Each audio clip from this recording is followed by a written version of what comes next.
Fuck. Fuck yeah, I got the playground. Sturpy had a better childhood than all of us, and we're rich. All right. Everybody ready?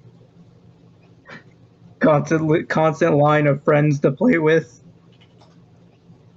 Okay, guys. So, welcome to All Hallows Eve. All Hallows Eve is the favorite holiday of many a ghoul and goblin, as well as any child looking to make a big score with trick-or-treating. It has been a few months since the events of the summer camp took place, and life feels like it's getting back to normal. With wounds healed and bonds strengthened, our three friends venture out to enjoy the festivities of the cul-de-sac. Bobbing for apples, face painting, street vendors, and a haunted house at the end of the road erupt with the sounds of joy. Every house that lives on the street is decorated lawn to roof, except for one. Let me grab. Black is the house in mention. The black square is the house in mention. Okay. You all have noticed that a moving truck appeared a few days ago. No one has seen any movement from the house. Rumors have started to fly. Who could it be that has moved into the community? What secrets do they hold? Down below, we have our players today, our characters. Since it is Halloween, everybody is in a costume. Through the map to the wayside. Starting with Riley Jones, who is get rid of that. How do I get rid of that? Oh, sorry, guys.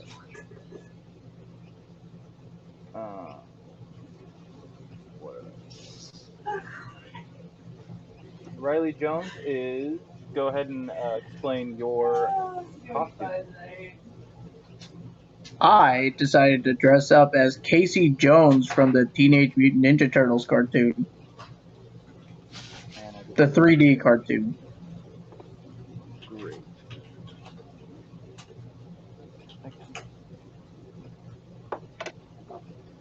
I have to re-add your character because I accidentally just deleted it.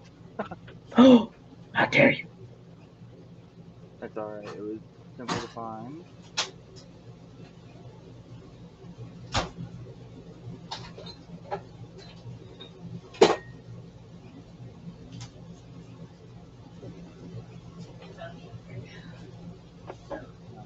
Switch over to this. So Riley is Casey Jones. Violet, explain your costume. I'm a unicorn from discarded kids' hoodies and wings that someone discarded from last year's Halloween and a tutu that's way too small. You were half the screen. I like it. I'm sorry. And Koa, go ahead and describe your Halloween costume. Perfect. So I'm going to go ahead and just shoot a picture into chat so you guys can see it. But he is dressed up as a fire-breathing beast, blue and orange, flames all over, a tiny circular mouth with teeth, tail, claws, and you see his little satyr hooves pop out the bottom because he couldn't get the feet right. So he just cut around it, and now he has satyr feet. But yeah, he's just a fire-breathing monster. Oh, hey, I recognize that costume anywhere. Yeah. Freddy from Big Hero 6? It is Freddy from Big Hero 6. The Fredmeister. Perfect. All right, just to give you guys a little bit of description of the way we're playing and the area you're playing in. You guys all decided to meet up at the small pond at the beginning of the cul-de-sac. Wooded areas surround this cul-de-sac. It ends in a dead end. At the top right corner of the screen, there is a like a monastery cemetery area. That is where the haunted house is at the end of the lane. Next to that is the gravestones, and lining both sides of the entryway are 6 crypts of varying size and pertaining to the wealth. Top left of the screen is the wealthier part of the cul-de-sac. Larger houses, more ornate buildings. That is where Riley Jones and his family lives. Coming down the laneway, descending in income level and size and ornateness of house until you get to Koa's house. Uh, Fairly large, upper middle class, but still pretty quaint. Straight to the left, I guess west of the cul-de-sac, is the playground where Violet lives. And then on the lower end of the cul-de-sac is uh, where the new house with the RV, or not RV, the moving truck is. Those are more rundown houses, kind of like a trailer court, and then leading to the only way in and out of the cul-de-sac by the lake.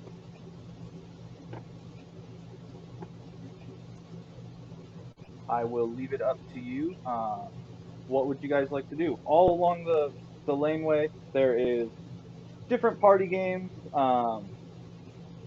street vendors, face painting, like I said, bobbing for apples. There's a dunk tank that is over by the in the field next to the playground. What would you guys like to do? Well, we're out here to get candy. And prizes. I feel like you definitely have a plan on the best candy getting like route. So where should we start first? Well, I say we go with my traditional route of just going through the entire neighborhood, all the way up to the bigger houses, and let's stay away from the one on the right.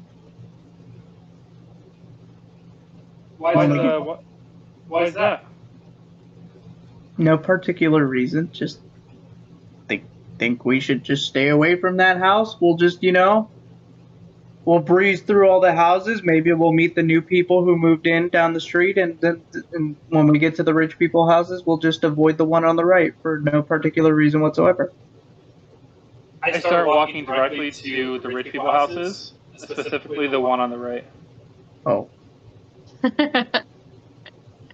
You gotta hit the big houses first. They have the most candy, and then you can eat that while collecting the poor people candy. So, yeah, I think poor people candy should rest at the bottom of the bucket while you. No, okay, I guess I'm following y'all. This is just gonna end horribly. do we know that that's your house, or have you made it an issue to never tell us? I made it an issue to never tell y'all because he's young and he's embarrassed of being a rich kid.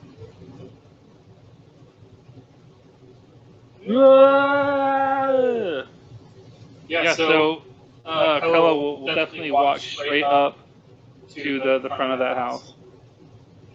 I'm just gonna hang back while we approach the door.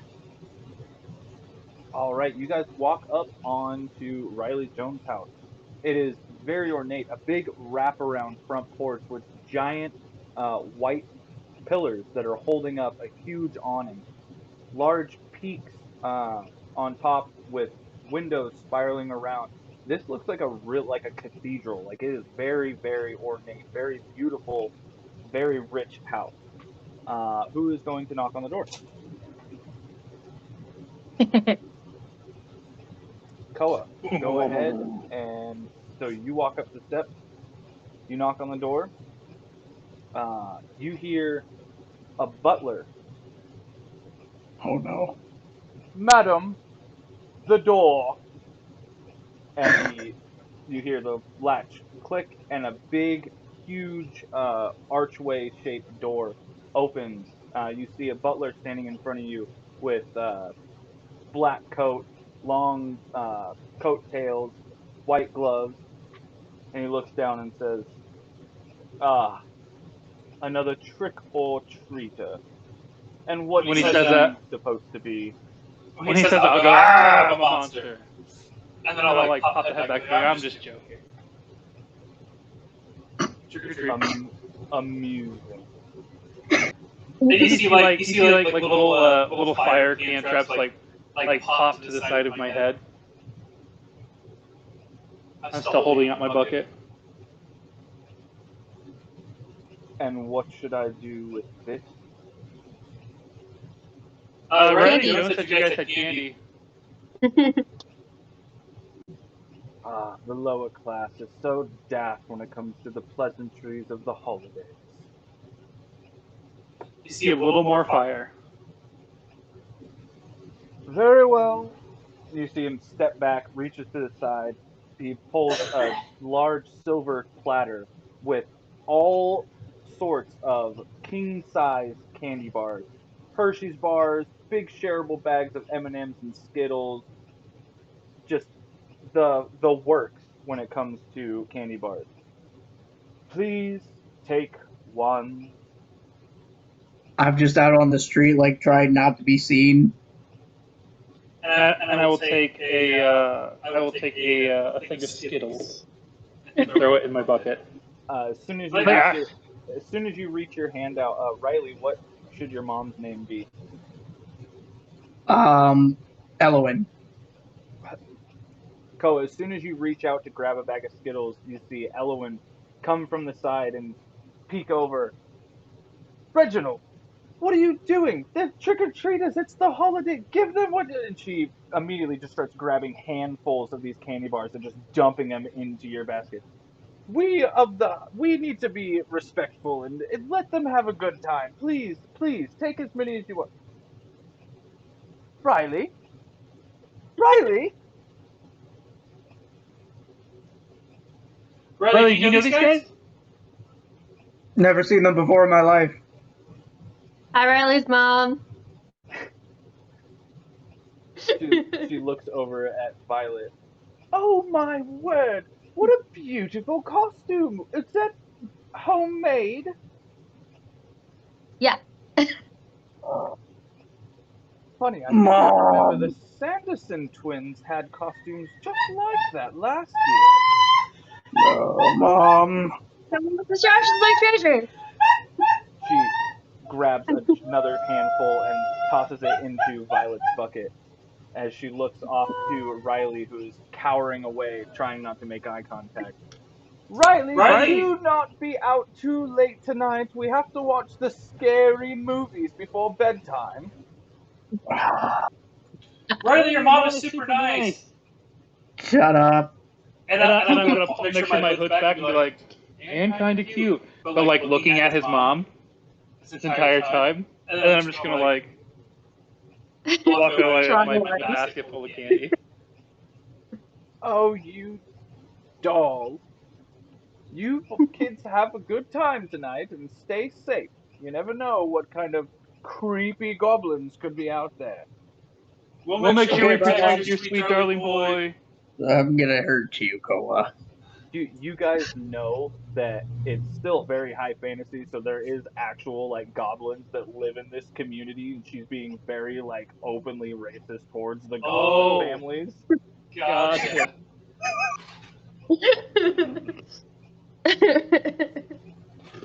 All right. What would you guys like to do now? I would like to punch Koa with my, with my gloves, my gloved fists. Not trying to actually damage him, so please don't make me roll for an attack. No, you punch him, but his costume is so heavily padded to bulk his upper body up that he doesn't feel a thing. Dude, what was that for? Really, Koa? My mom? She was a nice lady. My stepmom? Oh, Alright, where are we going? Not As even I'm your real mom. popping Skittles in my mouth. Let's go. She's 300 years old, Koa. I'm Faye. Why does that matter?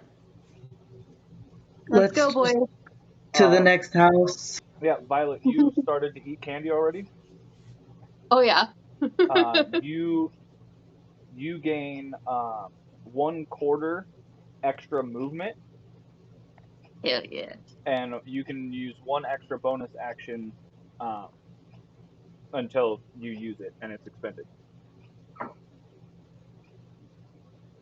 A quarter of my movement would be 10. Do you have a 40 movement speed? I have a 30, but math is hard. So half is 15, so half of half is 7.5. Round So up. So 7. Yeah, we'll call it 8. All right. Where to next, guys? Let's go to the next rich people's house since we're already in the neighborhood. Yeah, this is a great idea. Thanks, Riley. Man, that was perfect. I got so much candy. Cool, my I'm gonna hit, portable stack that's from like the grocery that I pulled out of the trash is like overloaded. cool, I'm gonna hit you with my hockey stick. All right. We playing a game? The next 2 houses, the owners of the houses are out at a certain vendor in the area. There's a sign on the door that says, "Please take one. Have a great All Hallows Eve." And there's a large bowl of, again, king-size candy bars. Taking the Riley, whole, no. taking the whole bowl. I'll reach into Riley's bag and grab one. Looking for an almond joy. All right, you guys finish up on the first roundabout with the rich people's houses. As you are traveling down the road, you'll start to come into the different festivities that are going on, street vendors with various types of food, some more exotic stuff that Violet and Koa, you guys aren't really familiar with. Um, some weird looking fruits, meats on a stick.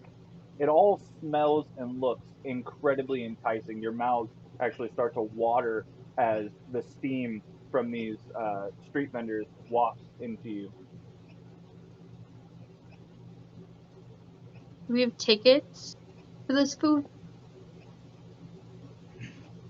This is put on by the cul-de-sac, so everybody in all the families and the homeowners kind of pool money together, and depending on where you're at in the community, you'll have either like I said, the exotic foods and really fun, intricate games, or as you start to travel lower in the community, the food gets a little less sparse. It turns into like Twinkies and fun-sized bags of Cheetos, and that's definitely where the bobbing for apples is on the lower end. So you guys can continue down and tell me what you want to do. We're playing games. We getting food. What are we doing? Let's go to Koa's house. Oh, I yeah, wanna it's just on the bluff. But go you over want to there. see some games first? Yeah, I was gonna grab all the exotic food that I've never tasted, and I want to bite everything that I've never tried. So you see Violet turn around, and she has one hand that has like 15 different meats on a stick that are all kind of just erupting from her hand. A giant bouquet of grilled and cured meats. In the other hand, she has like 4 or 5 cups wrapped in her arm, and they have fruit salads with like dragon fruit, papaya, mango, all sorts of delicious fruits. Uh, yeah, you just go into town, just Bite. fruit, meat, fruit, meat. Whenever she takes a bite of one of the meat sticks, Koa's going to try to take the rest, but he's not going to take one she hasn't eaten yet. So she can still have a bit of everything, but he's gonna like second seize on everything. Violet, do you allow this to happen? Whatever I don't like, I'll just hand to him.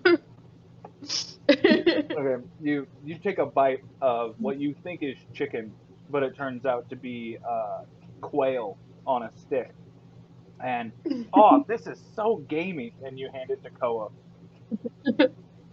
He eats it like bones and all, and he's just like, "That's awesome! Thanks, man." Koa, I don't think you were supposed to eat the bones. Have you ever tried it? Yes. You should try the bones. They're pretty good. It adds a different like a soft and a crunchy kind of thing, man. The textures are where it's at. Koa, you're a satyr. You can do that. I can't do that. Have you tried? Yes. Oh. Oh, okay. And when he pulls the stick away, you see a little bit of the stick got chewed away as well. So it's like the whole bird is gone, and then part of the stick, and he's like still chewing on the stick until he gets another piece of something. But yeah, Koa would definitely try to play at least one game. Okay. As you continue down the road, munching on all of Violet's leftovers, you come up on there's 3 games: a strength-based game, a dexterity-based game, and a luck-based game. Which one would you like to do? The luck one, please. Oh, okay. Well, I will get it fixed for you in a minute. Can you give me a second? Okay. The luck-based game? Yes. All right. So you walk up. There's a big square game booth set up. You can walk all the way around it, and it is the ping pong ball and cup game. So go ahead and roll me. Give me 3 d20 rolls, and let me know Beer pong? which one each of them is. Like what skill? We'll do charisma for this. Okay. Flat charisma or performance?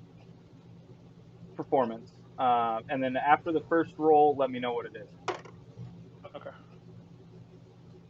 Alright, first one is a 22. Okay. Second roll. Second roll is a dirty 20. Okay. Third roll. And final roll, 19. 19. Perfect. So you walk up and all the games are free and you say, I would like to play. They hand you 3 balls. Your first ball you throw, for whatever reason, you are incredibly skilled at this game. Whether it's the years of water pong that you've played or your extra height that you have from your satyr legs. Um, the first ball you throw sinks straight into the middle of a cup. The attendant says, "Oh my gosh, the first one of the night, we got a winner." Same thing with the second ball. You throw it and give it a little backspin, and it bounces around on a couple of the cups, finally finding its resting place inside a cup. 2 for 2. Can he go for the third?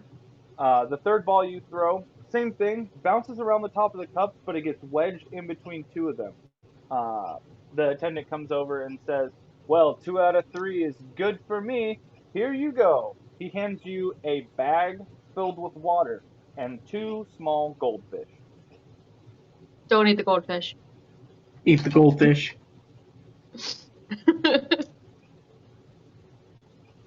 I don't know what to do with these.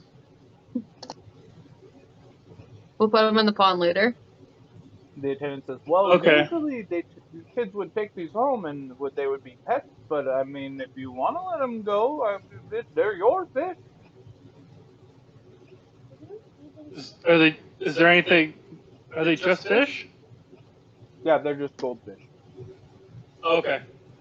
He's gonna carefully tie it to the side of his costume, like on a belt loop. and he's just gonna like slowly like waddle to make sure he doesn't disturb his fish until we can get back to the pond. Guys, they're giving away free fish. I want to play the dexterity game. You want to play the dexterity game? Okay. So as you walk up to the next game booth that's set up, there is a water gun and a clown's mouth. I need you to roll me 3 flat dexterity checks.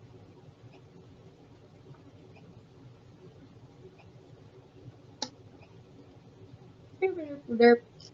Where's my third d20? There it is. Oh. Not 20. 15 and 2. Hey! Nat 20, 15, and a 2. Mm-hmm. Okay. So the attendant walks up and he places a small balloon behind the clown's face and says, on the count of 3, you pull that trigger, aim in the clown's mouth. When the balloon pops, you'll win a prize. It says 1, 2, 3. A loud ringing buzzer goes off. As you pull the trigger, it lurches you back a little bit, and you start spraying all around the clown. Some of the other children start to giggle as they watch you, knowing they had just got done playing the game, that the guns squirt incredibly hard. They're very high-powered squirt guns. After a split second, you hone in on the clown's red nose and target that. With your third roll, you drop your aim down ever so slightly and pinpoint the lever inside the clown's mouth for the entire duration of the game. You are locked on and zeroed in on that clown's mouth. The balloon fills up, a loud pop. Another bell goes off in the background. The attendant comes over and says, oh my gosh, I didn't know you had it in you from the way you started, but you win yourself a prize. Do you want a small, medium, or large? Medium. Medium.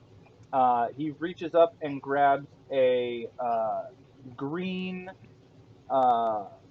axolotl squishmallow and hands it to you and says, My.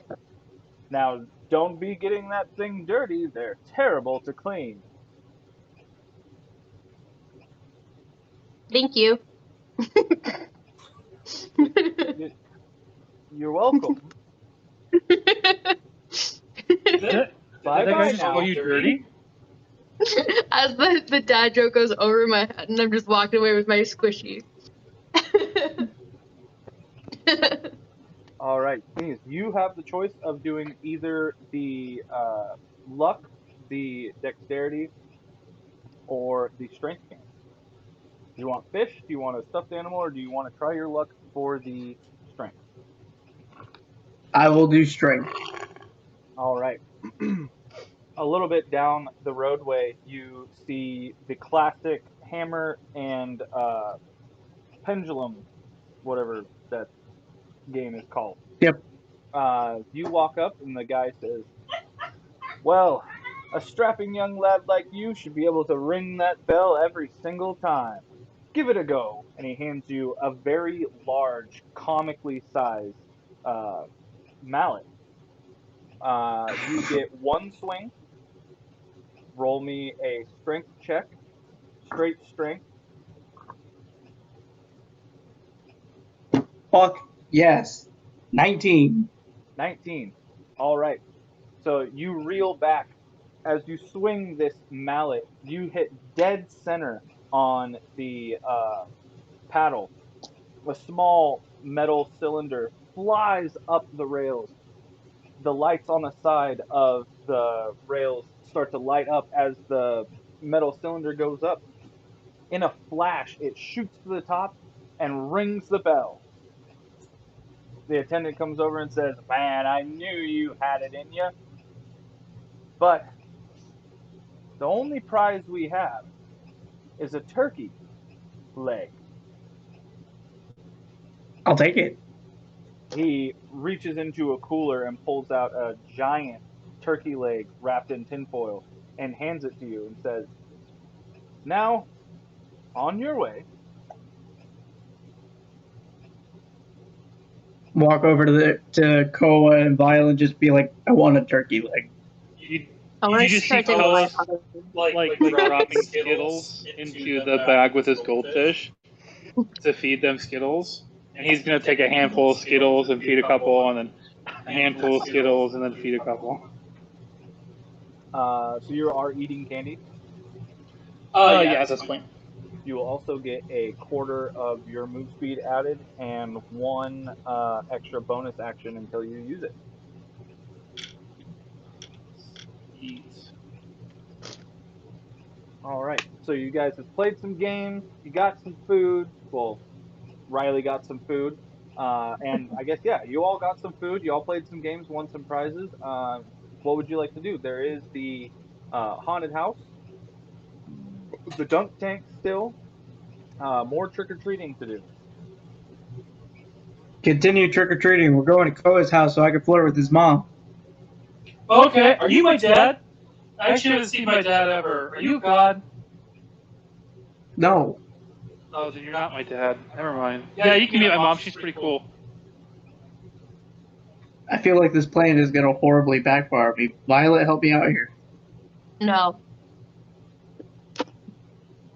I'll give you a turkey leg. I do want to bite. But And no. I'll just run inside, and I'll be like, Mom, I got friends! Oh, that's lovely, dear.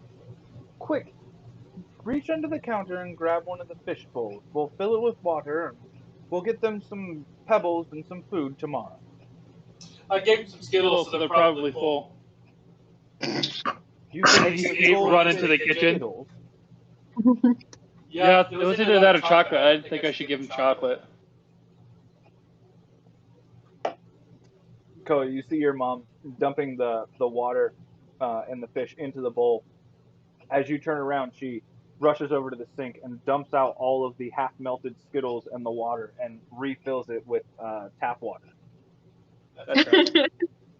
There, that should keep you alive until at least tomorrow. Joke's on you. Go to survive on drunk water. This is true. This is Violet and Riley. They're my friends. They're pretty cool. I'm Mrs. Koa's mom. All right. It's such a terrible thing that happened to you all at summer camp. I'm glad to see that you have healed up and are out enjoying life once again. Excuse me while I have PTSD flashbacks real quick. So I put more candy in my face. Oh, Mom, do you have any candy? These guys need some more candy. Oh, right. Where are my manners? She rushes over to the front door where there's like a nightstand coffee table, grabs a large bowl. These are more moderately fun-sized candy bars that are in there. And she comes back to you guys and says, "Please, just help yourself. Any friend of my Koa can have anything in this house. Make yourselves at home. Do you need drinks? Does anyone need to use the restroom?" I'm going to take the offer for the restroom. If you don't mind. Surprisingly, I don't have to pee this time. Oh, do be a dear. The hand towels on the rack are for decoration. The third drawer on the left side of the sink has the hand towels for drying.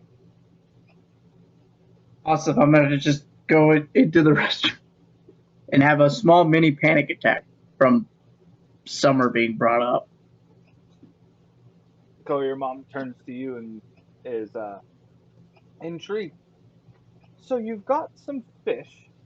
Did you do any trick or treating? Oh yeah, and I hold this giant bag of mostly just Riley's mom's candy. She looks inside the bag and says, "My word, the families at the end of the laneway always try to outdo us every year." She's rifling through the bag. She finds a 100-gram bar, the king size, and pulls it out and says, "Koa, I think that's the door. Will you go get it for me?" Oh yeah, I'll turn around. She opens one of the cutlery drawers and drops the 100-gram bar and slams it shut. There was no one at the door. Oh man, they must have ran Not away. I didn't get there quick enough. Sorry. Mrs. Koa's mom, can I have another grocery bag for my candy? A grocery bag. I think Mm-hmm. we can do better than that. When I was young, we did not have plastic bags to use. What we had were pillowcases. I think there is an extra one in the linen cabinet. Let me go grab that. And she gets up from the stool she was sitting on and scampers away to the upstairs linen closet. Couple minutes go by, you hear doors opening and closing, and she comes barreling down the stairs and holds three pillowcases, one blue, one tan, and one pink. Please, take your pick. Don't worry about bringing it back.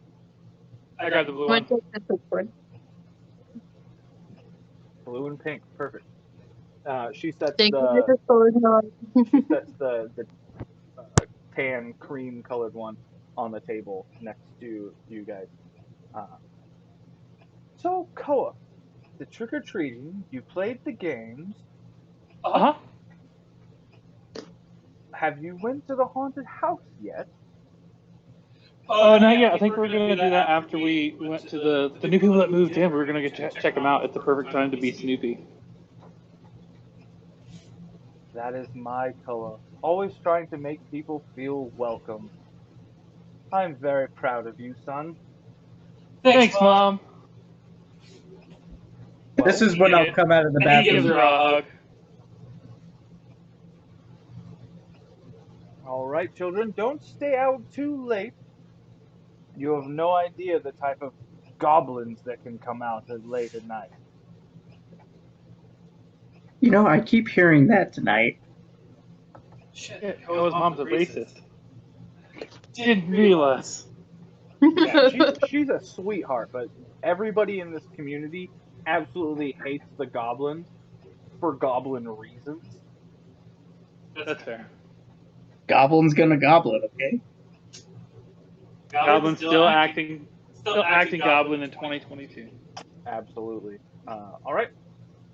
Where would you guys like to go now? Oh, Riley, here's another bag. You can leave your first bag here, then you can grab it on the way back, so we can double up on candy. We pretend like we never got any, and we can get more. That works out, Koa. That's a genius idea. So I'll hand him the tan pillowcase. You guys want to check out that new house that the people just moved into? Let's They don't do have it. candy. There's no decorations. Why are we going over there? It's Halloween. Why not? Because we're nosy. I'm getting candy on the way at least. Fine. We will stop for candy on the way. So we'll make our rounds in my little cul-de-sac, I guess, and then we'll start heading down. Perfect. Yeah. You guys knock on the doors. Everybody that answers the door, Koa, your costume is so ornate and well done that you are the talk of this community. The way your fire cantrips fire off behind you, it gives everybody a little bit, of a fright. They're a little startled when they first see it, but everybody absolutely loves it. Riley, nobody knows why you chose to be Casey Jones. Um, it's a really old reference, and they're like, "Oh, wow, that's nice." How old is that kid? Uh, and Violet, you also are getting a lot of odd looks. Some sentiment from the women of the house. Oh dearie, that is such a wonderful costume. You're so creative, as well as a little dirty. Yeah. Wait, is Violet actually dirty? She lives on a I live at the playground. playground. So I would prestidigitation. He's just gonna And clean it like- up a little bit. That's why summer camp's the best for me because I have a shower and fresh food. But you can always like come and hang out at my place, right? I know that now. Yeah. I Mom is will say super when you super guys open. were at the summer camp, you were complete strangers. You were all strangers. You went to the same school, Mhm. but you didn't really know each other. Since the events of Silver Ridge, you guys have formed a bond, trauma bonding basically, and have started palling around together. The beginning of the school year was rough, coming off of the throes of the events at the summer camp. Lots of headlines in the newspapers. You guys had to go in for questioning a couple times. They actually tried to prosecute Stephanie for the murders of Jasper and the camp leader. You guys gave amazing testimonies on her behalf, and she was let off scot free. She has since moved out of town, uh, thinking that the terrors are behind her. She has gone off to finally live her life. Uh, but yeah, Rude. I was still crushing. you guys have started to get pretty deep into school. Uh, since the next year following, Riley, you were 16, 17 when the summer camp. I was 17. So you are a senior. Koa, I believe you are also a senior this year.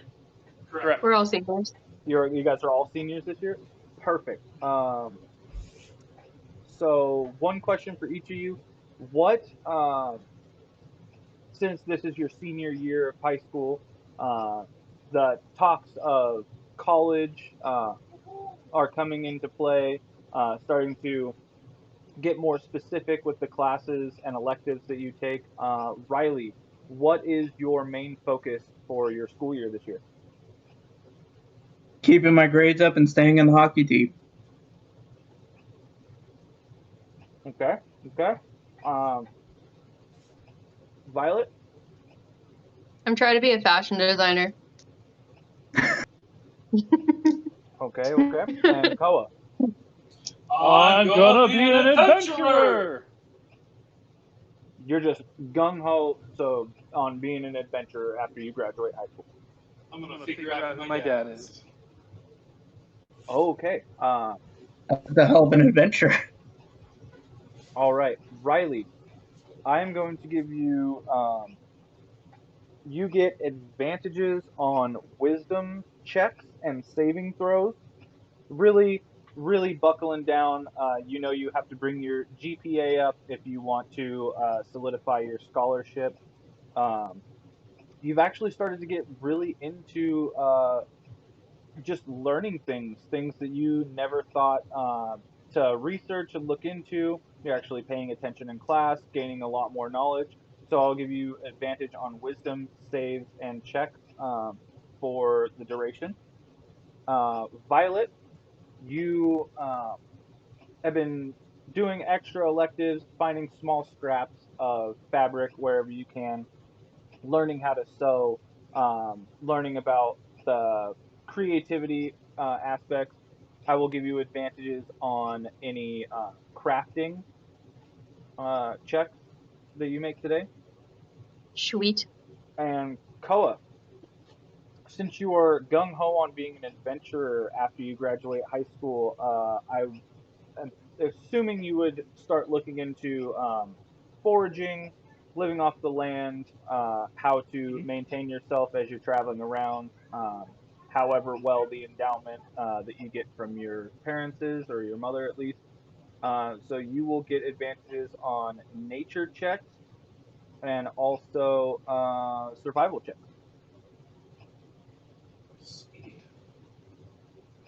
Uh, Violet, I will give you advantages on intelligence checks as well as the crafting. Thank goodness, because I need that. Yeah. Okay. So you guys are traveling down. You're heading towards the house with the moving truck outside of it, hitting every house along the way. Your bags are starting to get pretty heavy, filling up halfway with the lesser end candies, smaller sized, fun sized candy bars. One of the Wait, houses gave out boxes of raisins for some reason. I like still raisins.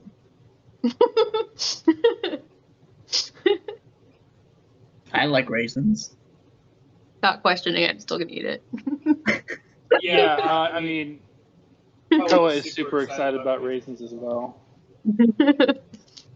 Popcorn balls a little iffy, but Yeah, the popcorn ball.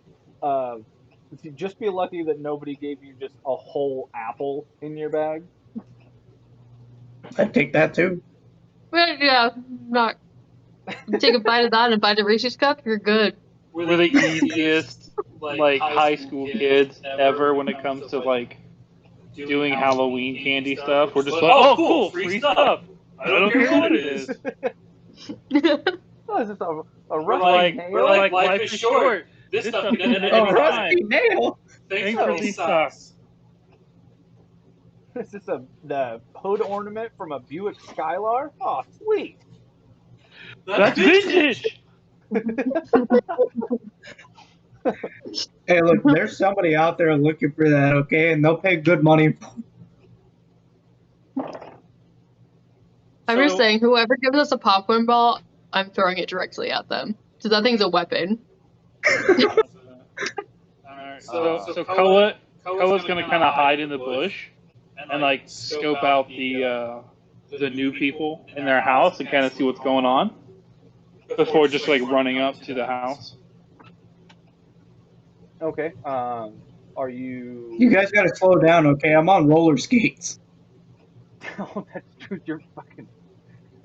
If you're on roller skates, you should be faster than us, right? Yeah, you went full bore on the costume, your roller skates and everything. Oh yeah, 100%. What are you gonna do with going to the haunted house? Huh? Up on his toes. Just gonna skate around. Come on, man. Riley Jones is a fucking hockey player, okay? He knows what he's doing. He's been on skates before. It's nothing new. It's just he's not on ice this time. I'm gonna push So- downstairs. I will say, Ben, you brought up a good point. Are you on like the 4-wheel roller skates, or are you actually like on inline skates? Are you on Inline blades or skate. skates? You're on blades. Yeah. So the brake is the heel. So he would be Yep.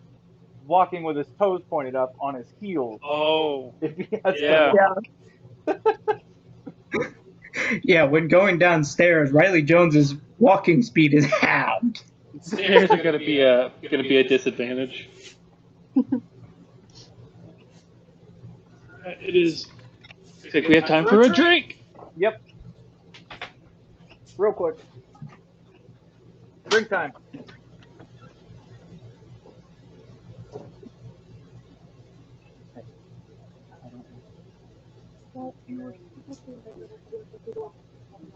I've got food for days, but I don't think I have any drinks. Sucks to Water suck. it is. I've got water flavorings as well, so it's gonna be okay. I know. I'm sorry. My fault. I need to. I have peanut shell dust all over my chair now.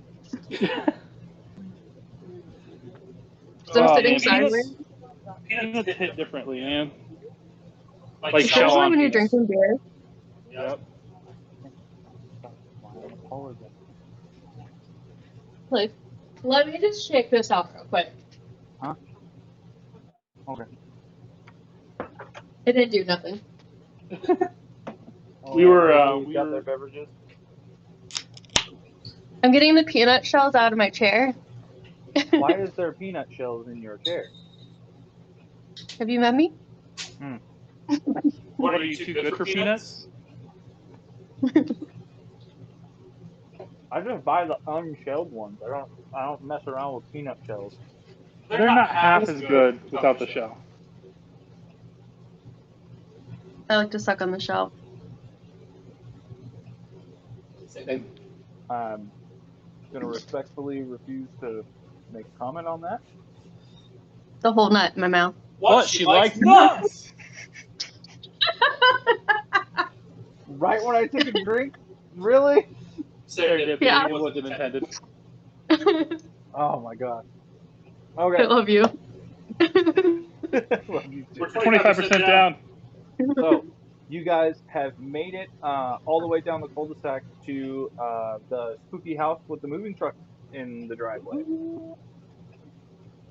Koa, you said you were gonna try to scope the place out before approaching. Yes. Give me an investigation check. Investigation check. Okay. Feel like I'm okay at these. Oh, seriously, you jumped between like 6 different team numbers to a 3? That is a 4 total, my guy. I think your microphone. God damn it! Didn't we have this Just problem the last mouth. week too?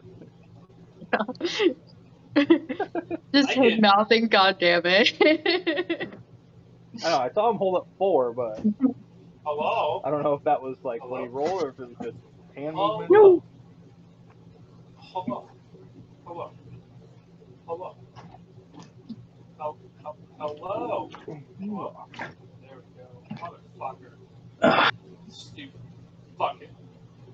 Hey guys, can you hear me again? Yeah. Yep. Good. I rolled a 4. You rolled a 4. What did I miss? Okay. Investigation check is 4. So you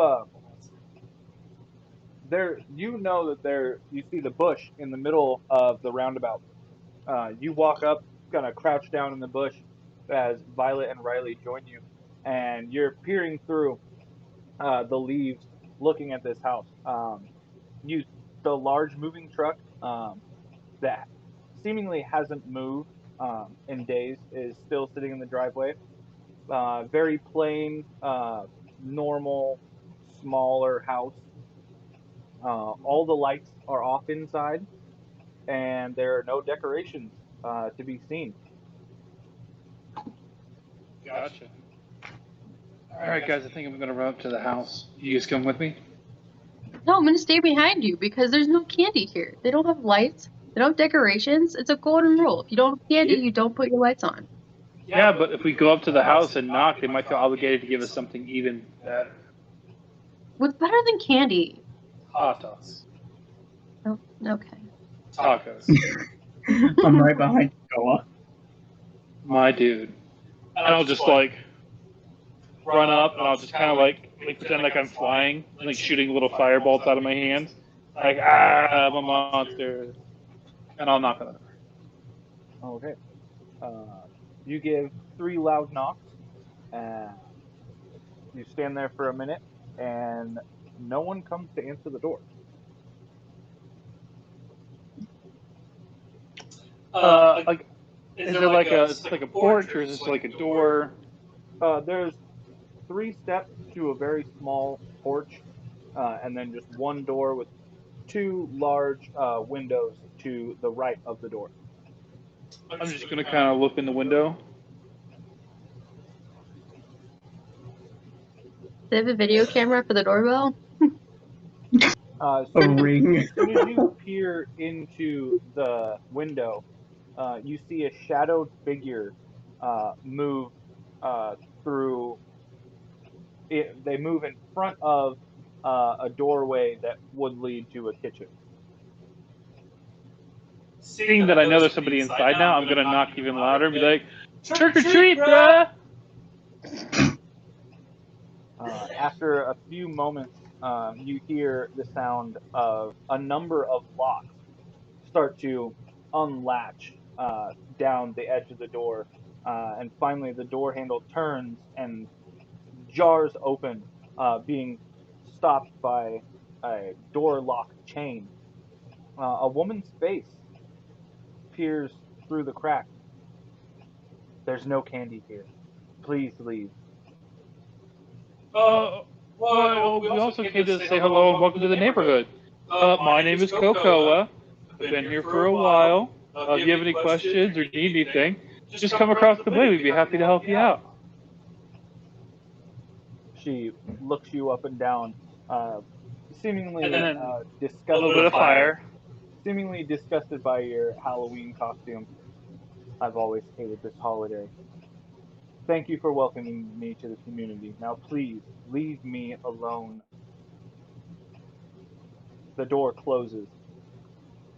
It's kind of harsh, bro. All right. Told you That they didn't have wasn't candy. that wasn't very neighborly of them. Yeah, she's kind of a dick, dude. Gonna hit the rest of the cul-de-sac and go to the haunted house. Are you walking back towards the group? I'm going to I'm gonna like grab a stick and kind of char the end so it can like write with it. And I'm gonna write like on a piece of candy. Sorry, you guys suck so bad, and leave it on the moving truck.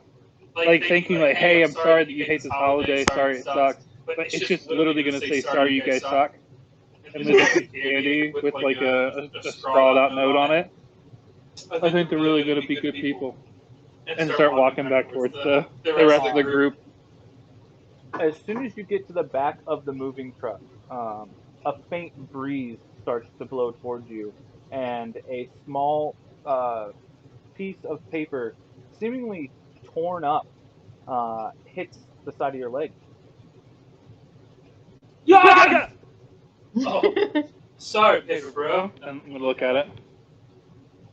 The paper reads, I met him 15 years ago. I was told there was nothing left, no reason, no conscience, no understanding, and even the most rudimentary senses of life and death, of good and evil, right or wrong, were gone. I met this 6-year-old child with this blank, pale, emotionless face and the blackest eyes, the devil's eyes. And from there, the rest of the message has been torn off. Does this look handwritten, or does this look like a page out of a book? It is a handwritten note, seemingly very old, older than like a older piece of paper. It's been tossed around, stained in a few spots, that is still left of the piece of paper. Gotcha. And do I like just looking around really quick? Does it look like it could have blown from anywhere? Like is like the back of the truck open and it blew out of that, or does it look like maybe a window or something? There is a small trash can at the end of the driveway. The lid to the trash can is kind of tilted, like it was lifted up, things were thrown in, and it was slammed back down in a haste. Uh, it might have come from there. Yeah, Koa can't ignore a mystery, man. He loves it. He's gonna kind of waddle up to the trash can, like he's gonna toss it away, but he's really just gonna open it and like see if he can see the other half. Violet and Riley, as you see Koa emerge from the other side of the moving truck after placing the candy bar on the back of it, what would you guys like to do? I'm just anxious to go to this haunted house, and Kokoa is messing with my shit. I'm also anxious to get away from this house with the weird people. Koa, give me another investigation. All right, I'm not bad at these. I'm not bad at these. Yes, you are. You just got to tell yourself that. Maybe the electronic dice will help. That doesn't look like it helped. Eight. 8. Double my last one. So you lift up the top of the trash can. There's a couple small bags of trash, and on top of that is a mound of torn pieces of paper. This looks like a mystery. Gonna shove all the papers in his trick or treat bag, put the lid back on, and run out. You're just taking all of them? Yep, every one of them, so we can look at them later. Okay. Where are we going next?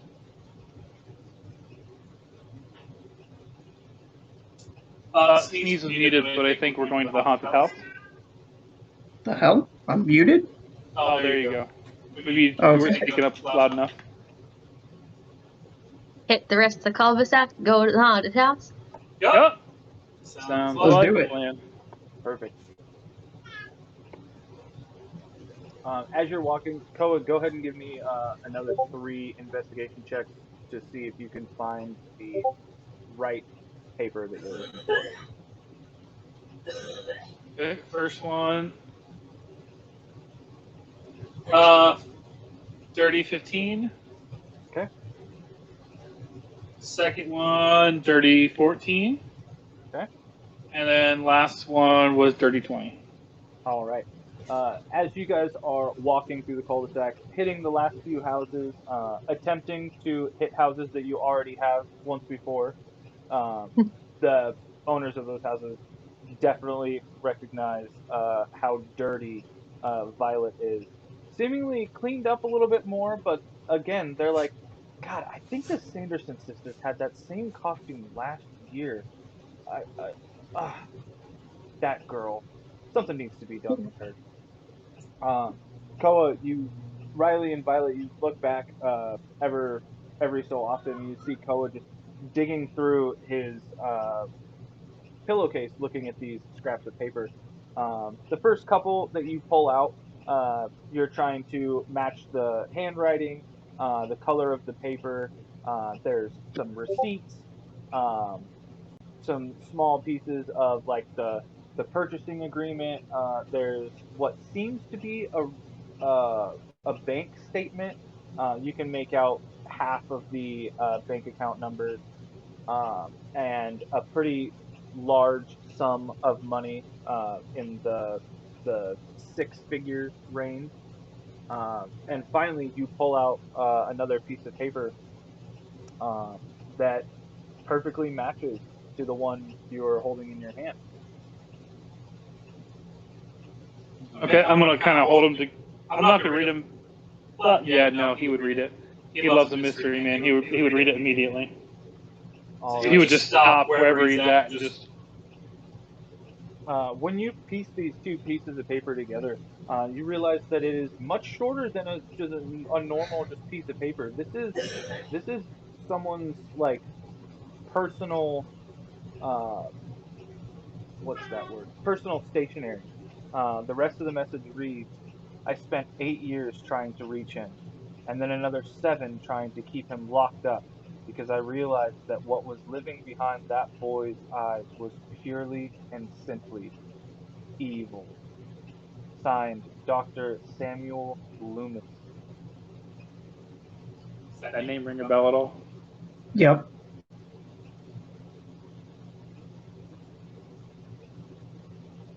All right. Out of game, yes, 100%.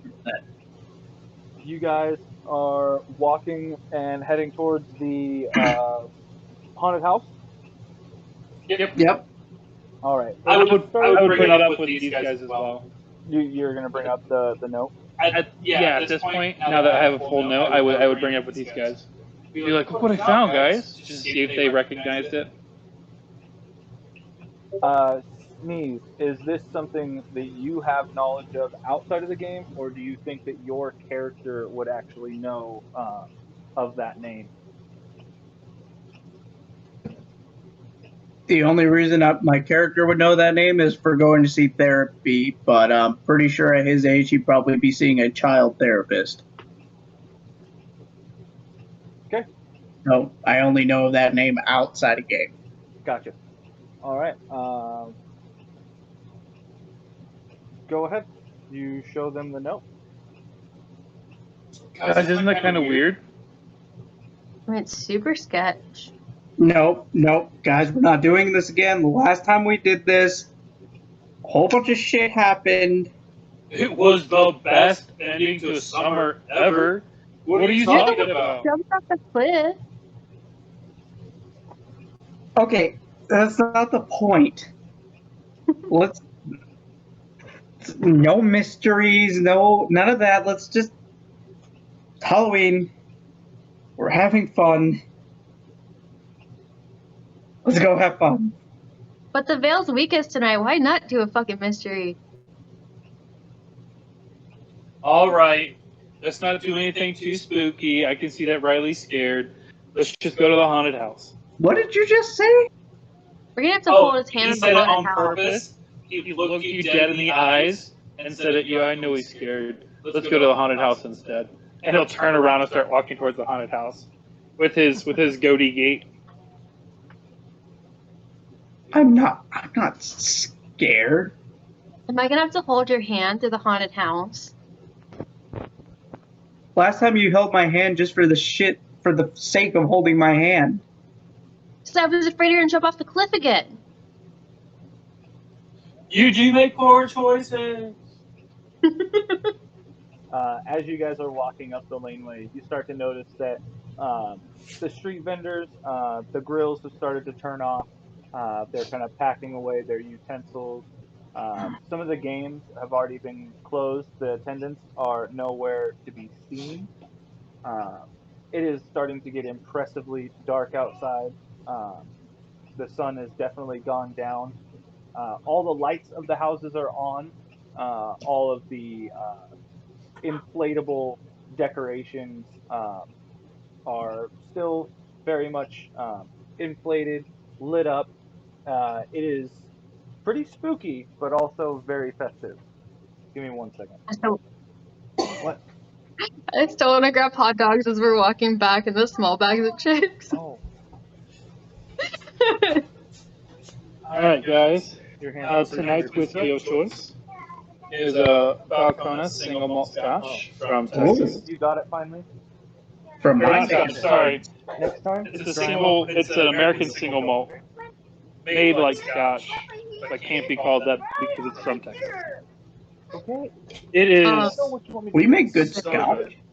What do you want me to You do? guys make absolutely amazing whiskey down in Texas. That we do. You should check out one of the guys we watch on YouTube. It's called the Whiskey Tribe. It's a couple of them. There you go. And they're making their own distillery called Fang and Feather. And I haven't had a chance to try it, but I mean, these guys, their whiskey, one of them's a level 3 whiskey somm. He knows what he's talking about. The other one is a mooch, like I am. And just likes good whiskey. Understandable. All right, I have returned. Okay. So, Derby hasn't. oh, well, then I'm gonna go get another question.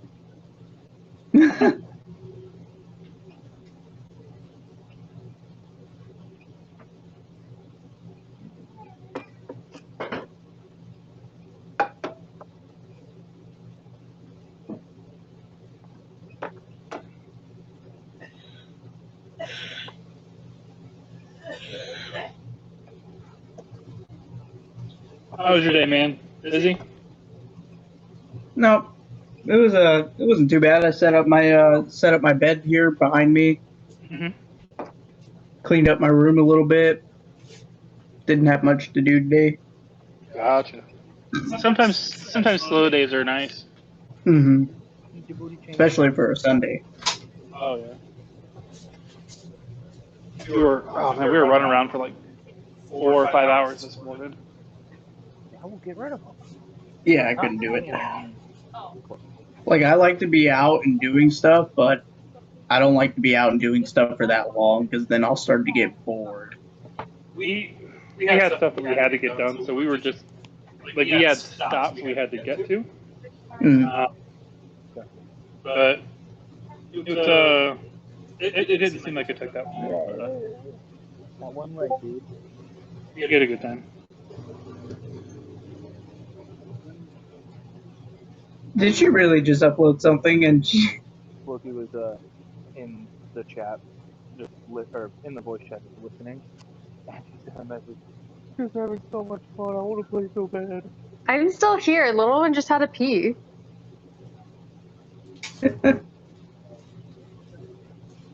Well, I figured that's why you were gone. You literally bolted through the door. Like, I couldn't even get the office door open fast enough. And he was like, I gotta go now.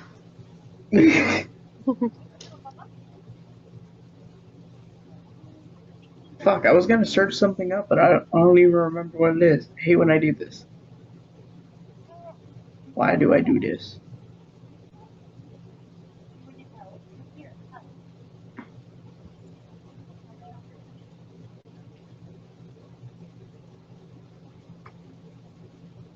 You good?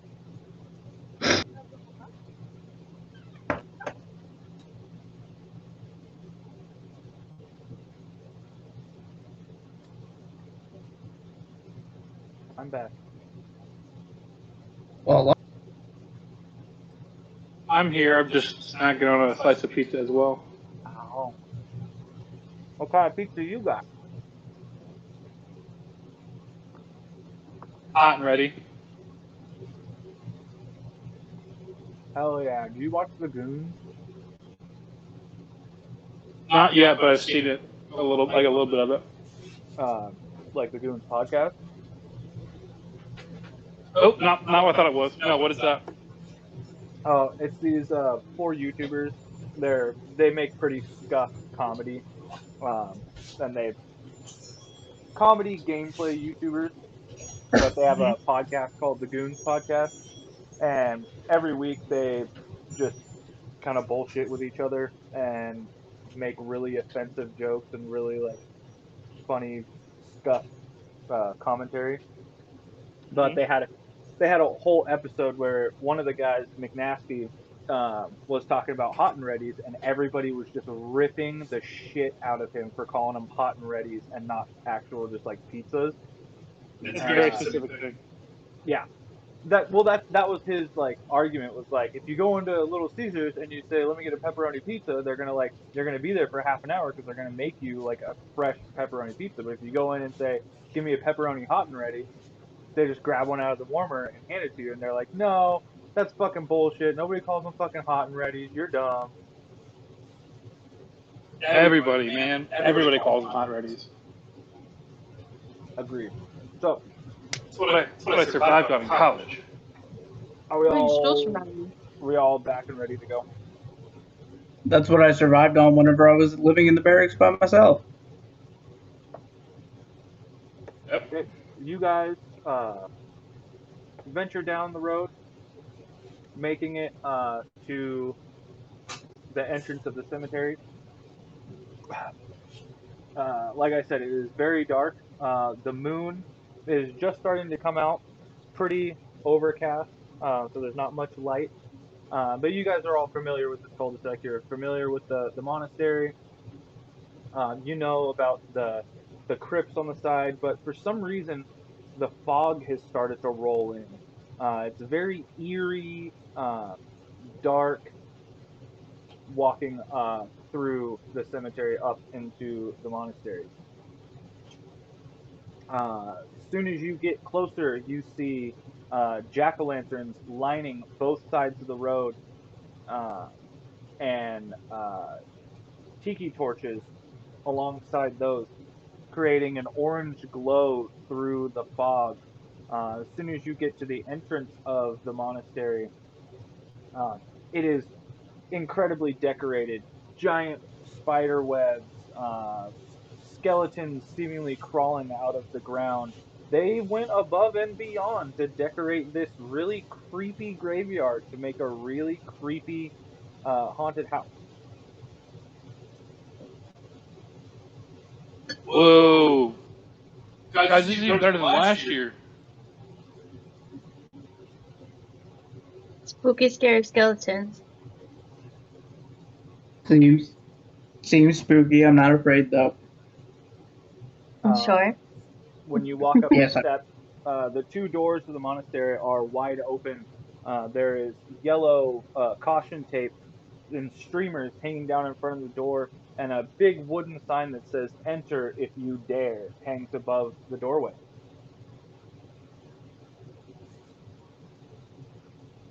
Alrighty, you're going first, right? Why do I always have to go first with you guys? Said you weren't scared. That's it. Okay, fine. Fine. Yeah, I will go first. Riley, as you enter in, brushing the caution tape away, a speaker, uh, seemingly motion detected, goes. You vanish into the darkness inside.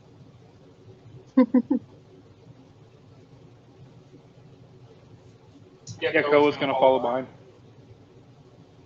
Again, Violet, you being the last one outside. As soon as Koa makes it past the threshold of the doorway, again the speaker,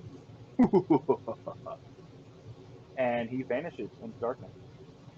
I ain't afraid of no speaker.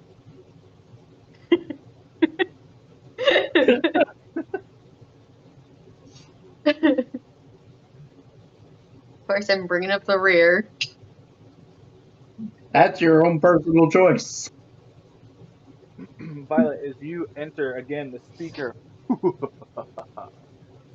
and you are in pitch black.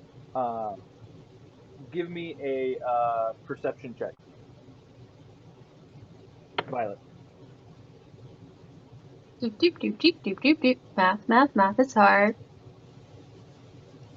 And either Koa or Riley, whichever one would like to give me an intimidation check. I got 13. Intimidation check? Okay. I mean, you both can. Both give me an intimidation. Nat 20. Ooh, 21. Okay, the nat 20 is gonna win. As soon as Riley, as soon as Violet walks in, you jump from around the corner to scare her.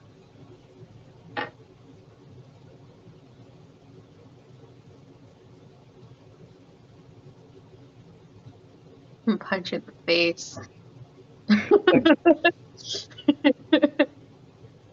Which one? Come on, Riley, I'm lobbing these softballs for you to make a joke about not being scared. He literally gave you that. I I can't line it up any better. Uh, so you guys make your way in. There is a second uh, archway with more caution tape. You make your way in to the second stage of the haunted house. It is a narrow hallway, uh, full black lights. On the walls are more spider webs, uh, old, seemingly old Victorian paintings that have started. The paintings have started to decay and look like zombies. And Koa, give me a Constitution saving throw. Uh-oh. Okay. 17. 17. Yeah. So as soon as you start making your way, um, a motion censored banshee swings from above you, uh, a loud screech as it comes, seemingly trying to smash into your face. You are stoic. Oh, my cousin's a banshee. Sweet.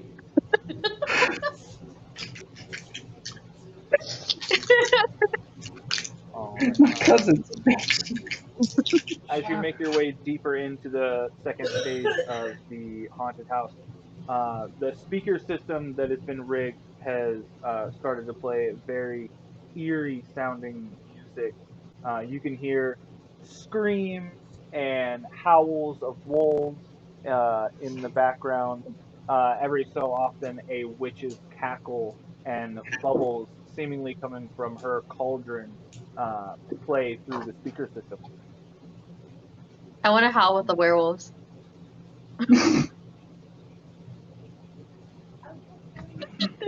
Okay, can you go do your exercises in your bedroom, please? Yeah, you howl with the wolves. The the track that's playing through the speaker system is on a loop. So you start to realize that you can time it perfectly.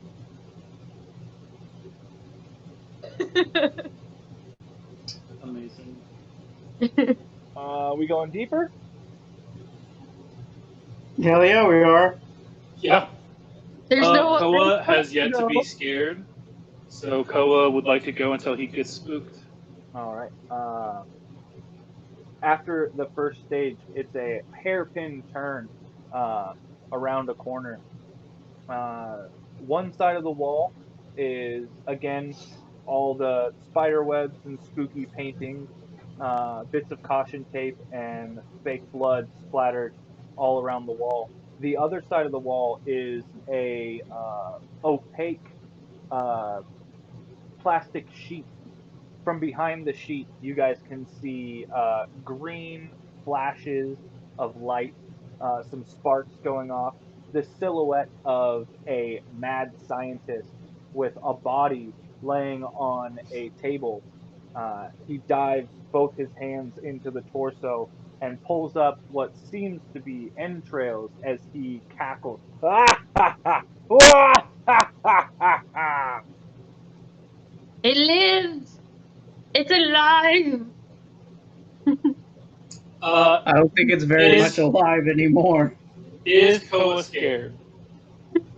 You can make a Constitution saving throw.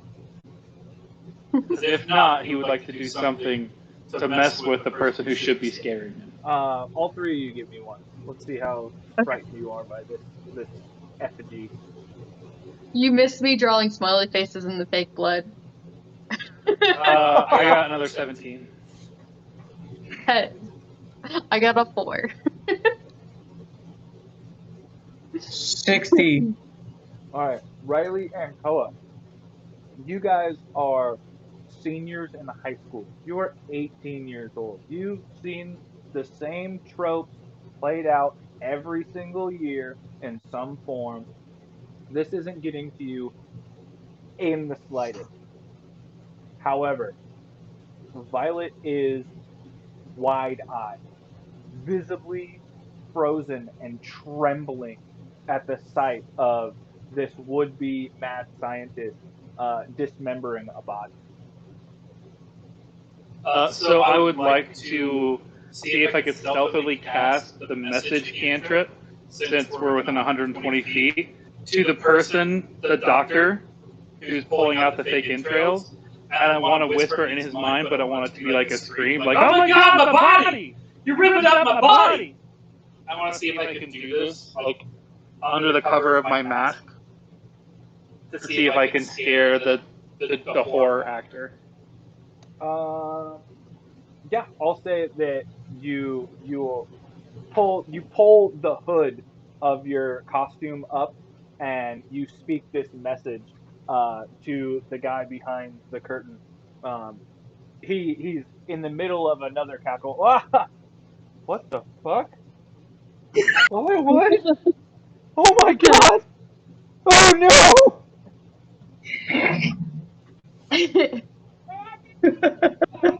Nothing. We're playing. Can you go play in your room, please?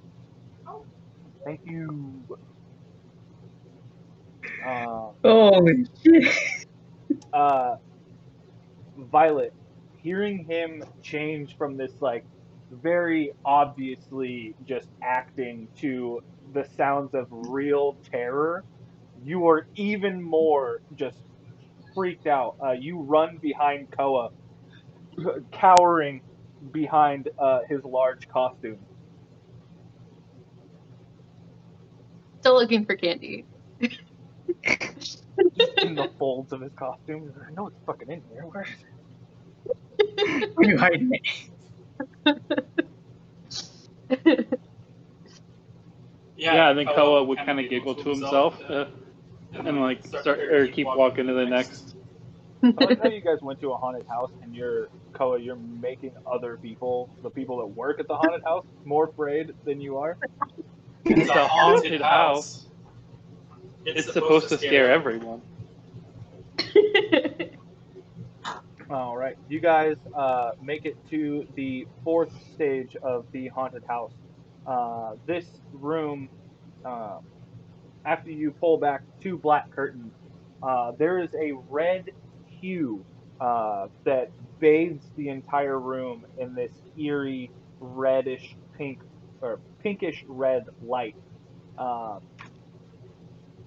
as soon as you guys make it into the room, uh, a door opens on one side and a werewolf rushes out, snarling and clawing at you.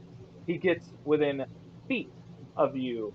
A chain stops him as he is drooling and dripping at the mouth, trying to claw at you. Constitution saving throws. Poor kitty. He just wants to play. I think wolves are technically dogs. Dirty 20.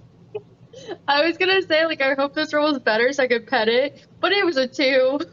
15. Koa, what'd you roll? 15. Okay, a 15 will beat it, as well as Riley. You and Koa both are still not even phased. You obviously see that this is a man in a mask with some Alka-Seltzer tablets and a few drops of water to make the drooling foam erupt from his mouth. And again, Violet, coming off of the sheer terror from the last stage, is incredibly startled and frightened by this wolf man. You drop to the floor into the fetal position.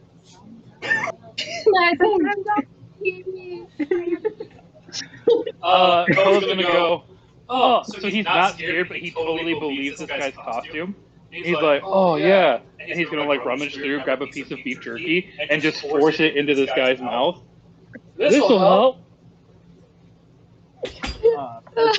As soon as you reach your hand out with the beef jerky to put it in his mouth, you can feel that the fangs are very much just rubber.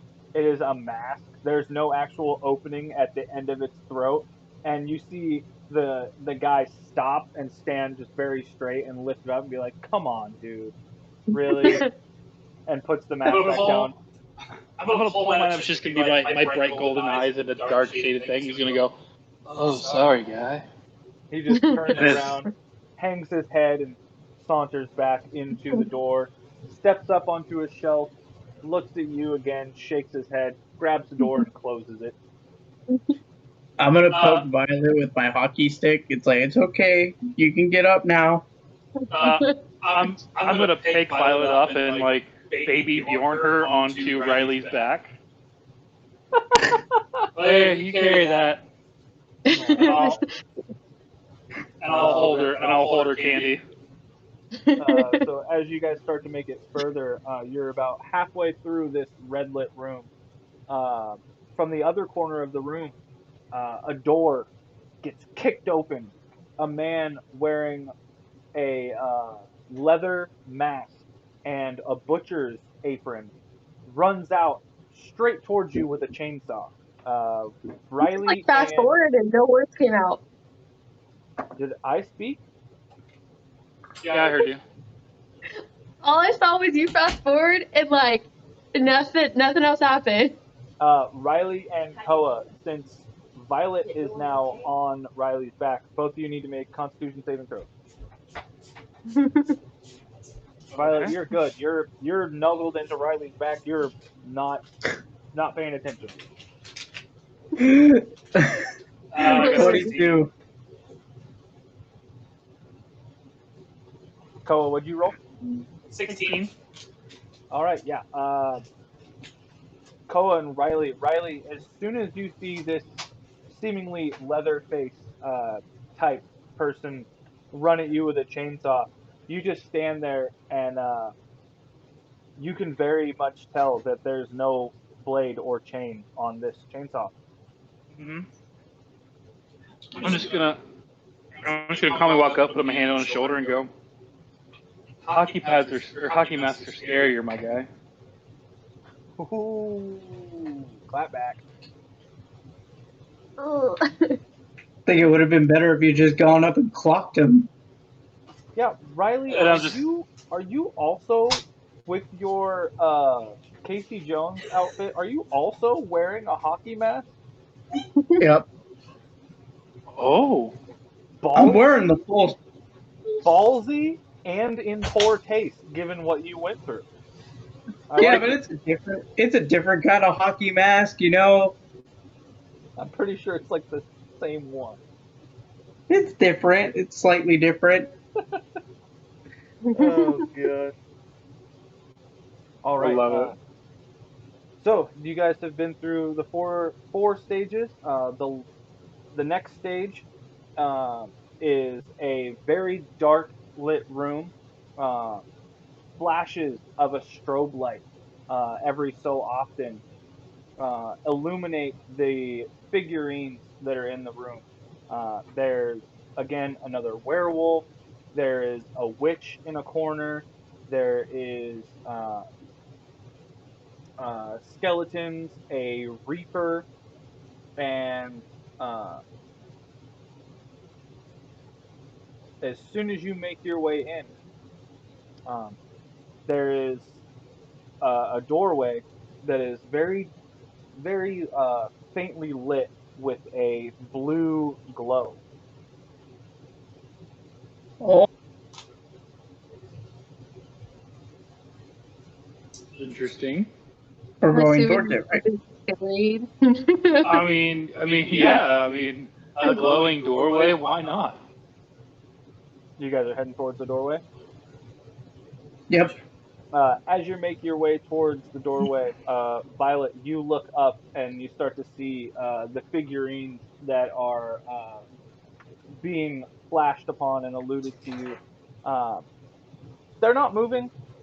There's still the overarching sound. There's a few sound effects, but they're very much animatronic.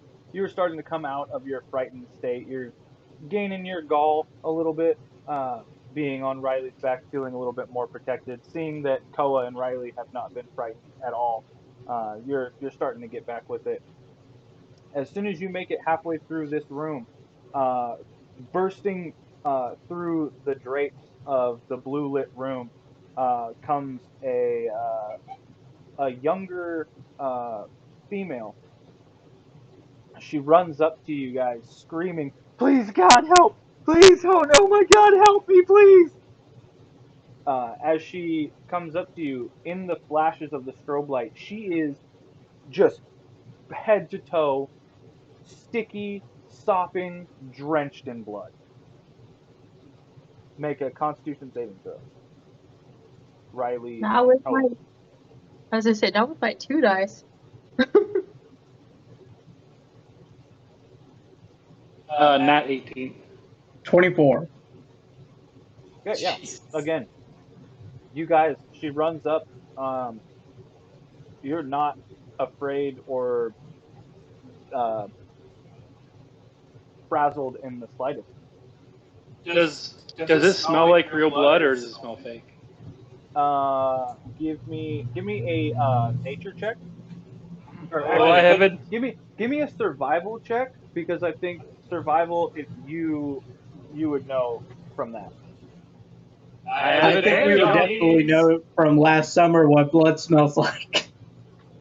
I mean, also yes, We, but for the sake of the Uh, room, we 18. shed a little bit ourselves. Yeah, 18 was my highest. yeah. So you reach your hands out, put your hands on her shoulder, trying to calm this girl down. Not afraid at all. It smells like iron. It's warm to the touch. This is. You think this is real blood? I'm going to immediately shift her in between myself and Riley, and you'll see a flash of fire coming out of both hands. It's just control flame, so nothing major. But I really want to get as much light in this area as possible. But I'm just going to whisper very quietly, something's wrong. What do you mean? I think she's covered in real blood. This girl, What? visibly trembling, is continuing to plead to you guys. Please, just please help me. I don't know what happened. I thought this was just a haunted house. It wasn't even that scary, but please, my friend, somebody's got my friend. Yep, Violet, time to get off my back. Okay. So, where's your friend? She still is so erratic. She's not thinking straight. She just keeps repeating, it was just a haunted house, and I don't know, something that happened. She's in the room, the room. I'll start walking towards the room, hands Yeah, still on fire. I'm gonna start rolling my way there myself. You guys are leaving the girl. I'm gonna leave her with Violet. Yes, I'm babysitting. Okay, so she does Stopping to not think about stick around. She just takes off, sobbing, screaming, trembling, repeating, "It was just supposed to be a haunted house. I don't know what happened. My friend, she's been back there." And Broken record with that one. she tears ass backwards through this haunted house. Uh, yeah, she's gone. What would you guys like to do? Koa's Cast not gonna detect magic. Koa's not gonna say anything, but he's gonna think very strongly. Wow, you just left your friend in there? Just making a mental note, but not saying anything, and just kind of keeping fire going whenever you guys are ready, I guess. Yeah, I'm gonna reach out with my hockey stick towards the drapes that are covering the doorway, and kind of put it halfway through. So whenever Koa gives me the signal, I can just pull it back and he can rush in there. Okay. Yeah, so I'm gonna, if you'll let me do it, can I like just use kind of control flame just as a light, and then prepare firebolt in my other one in case I need to say hello to anybody? Uh, That's a hell of a yeah, hello. I will let you prepare Firebolt. It is going to take your full action. Your next full action will be used for that Firebolt. Okay. Yeah, and then he'll get close and he'll go. All right. Riley, as you pull the curtains back, the fog that has been filling this room billows out towards you guys. As the fog starts to settle around your ankles, you can see the blue lights that are shining in the room. There is an animatronic witch cackling. There is a small or a large box with a crank on one side. The a message on the front of the box says "Play me," and in the center of the room is a person lying on the floor. I'm gonna go poke her with my hockey stick. Hey, you Okay. okay? You okay? Hello? I'm gonna cast detect magic. Okay. Go ahead. So within 30 feet of myself for the duration, it will sense magic. Let's see, a faint aura around the visible creature or object that bears magic.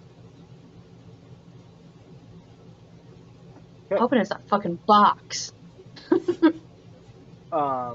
There is nothing in this room that is lit up or shown to be magic. Okay. I mean, other than me. I guess, yeah. Koa, what color did you say it was? Violet? Didn't say color, but he's just glowing. Pick a color. Do I shine bright like a diamond? It's gonna be violet. Yeah. Yeah. As you cast this, you're peering around the room, waiting for anything, hoping that the box uh, with the message "Play Me" starts to glow, and out of your periphery, you see a faint violet glow start to get brighter and brighter. You turn around, and Koa is enveloped in this neon-like violet glow. What? Well, I fucked up. For 10 minutes, you're gonna be purple. Okay. Sick. Riley, He is gonna. go ahead. I would start to make my way in with Riley going the other way. I just kind of skirt around, just keeping an eye on the area until Riley can have a chance to look at her or whatever is laying on the ground. Okay, Riley, you are walking up and poking the person laying on the floor with a hockey stick. Yep. Give me an investigation check. Oh, I'm not good at those. Well, it's not terrible. 15? 15. All right. As you walk up and start to poke her with a stick, or poke this person with a stick, you see that it is a younger female, uh, pretty close to the same age as the young girl. What you could gather that just came running out of this room screaming. Her eyes are closed. She's laying flat on her back. There doesn't really seem to be anything wrong with her other than the fact that she's laying in a pool of blood.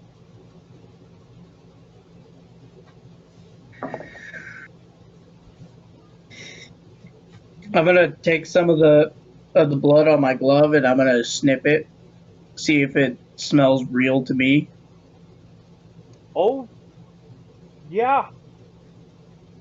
Yeah, you are at the source, taking what you said earlier from the events that happened at the summer camp. Yeah, this is definitely real blood, and a lot Hey of it. guys, this person's really dead. This is a real dead body, and I'm freaking out now. Wait, is she dead? Dead? Did we check? I poked her with a hockey stick. If she didn't react to that, I'm pretty sure she's dead. Much Koa's her just fault. kind of like what happened last time when shit got real. Koa's voice kind of changes a little bit to a more serious tone, and he's gonna be like, "Violet, can you check if she's dead?" Yeah, I'm Like, gonna check he's this just gonna call. keep looking down the room where we haven't been yet. Violet, how are you checking this body? I'm gonna like feel the side of her neck to see if I can feel for like a heartbeat. I know first aid from being at the summer camp for so long. Okay, you reach down and start to feel the side of her neck. All three of you give me Constitution saving throws. Oh damn it! Is this a magic effect? Damn. Got Is this 17 a- this time. Is this a spell or magic effect? No, 14. 14. Okay, what did you get, Violet? 17 this time, not a 2. Okay, Riley? 24. Okay. As Violet reaches down to feel the side of this young girl's neck for a pulse, the Jack in the Box behind you guys goes off, and a large clown on a spring pops out, lurching towards Koa. It goes, Koa, you are pretty frightened by this. It catches you off guard. You spin around, and you actually let off that firebolt. Just Fucking right Pennywise the flash. Ghost Clown. Yeah, and he just lets out a scream. You give that a little shriek. Okay, so the Jack in the Box goes off. Koa, you're so frightened that you yell, "Ah!" Letting off the firebolt. It explodes on this clown or decoration. Uh, One hand goes to the right. The big clown nose goes to the left. The box just erupts into splinters as small bits of the polyester start to fall around you guys. smoldering as they hit the ground. Riley and Violet, you look at Koa with amazement at what he just did. He's just gonna go. That was Got you scary. guys. That one got you guys. Not gonna lie. I There's a dead person. Shit. Uh, Is she dead? yeah, Medicine Violet, check? give me a medicine check. That's a 7. That's yeah. I tried real hard, guys. You place your hand, 2 fingers on her neck. You look down at your wrist, thinking that you still had your watch that where you had at summer camp, trying to take a pulse and get a BPM. You don't feel anything except for more blood. Guys, I think we need an adult. I didn't feel nothing, but like I can't pronounce her dead, but I didn't feel nothing. Riley, what do you think we should do, man? You're the only one that's not scared. I think we should call the cops. Did anybody bring their cell phone? Do we have cell phones? It's modern day, but you guys are in your own cul-de-sac in costumes. Violet, I don't think you would have one, but Riley and Koa, you guys definitely left your phones at home. This is a pretty safe cul-de-sac. You've lived here for years, and they just wouldn't fit or go well with your guys' costumes. Not many pockets. So no, you guys don't have any cell phones. Okay, maybe we should backtrack and maybe we should go talk to one of the people that worked here, like the werewolf that Koa embarrassed. So hearing him say that, he's going to point in the direction that he thinks that werewolf guy was, and he's going to cast message. If he's within 120 feet, it should connect. So I would say, "Hey, Wolfman, are you still there?" And I'll stop and wait. Can people respond with message? Yeah. Yeah. The limiting factor is 120 feet. Yeah, there's no response. What do you want? All right, guys. I can't reach anybody. Can you? Any of you guys? How about we physically go back and physically talk to Koa? Do we want to leave the? At that moment, the blue light shuts off. You are now standing in pitch black. Besides Koa, a the little glow, light. the glow around Kokoa. Oh yeah, dude. He has a faint glow. It is not. This is some impressive darkness. The blackout paper and plastic that they put over the windows of this monastery is doing an incredible job. It is also very, very dark outside. You guys can see maybe a foot in front of you in a radius around Koa. Everything else is shrouded in pitch black. Oh wait, I can't see the magical glow because I don't do magic. You don't perceive magic. Nope. Kokoa, a little light, please. Yeah, I'll hold out and do control flame again. You're gonna do a control flame.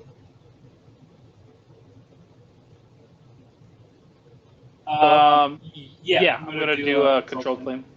Okay. As soon as the flame erupts from your hand, in the doorway that you guys just came through is the silhouette of a person. Hello, person.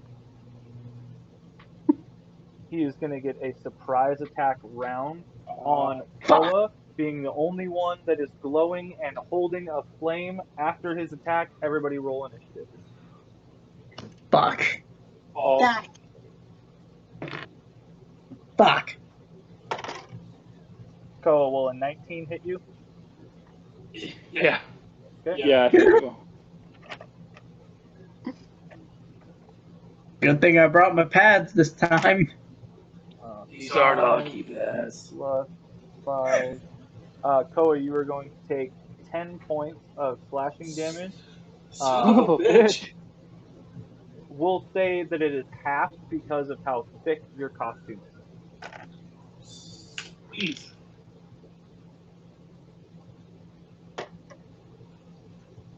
Ooh. Alright, give me 1 second to grab my notebook. Are we rolling initiative then?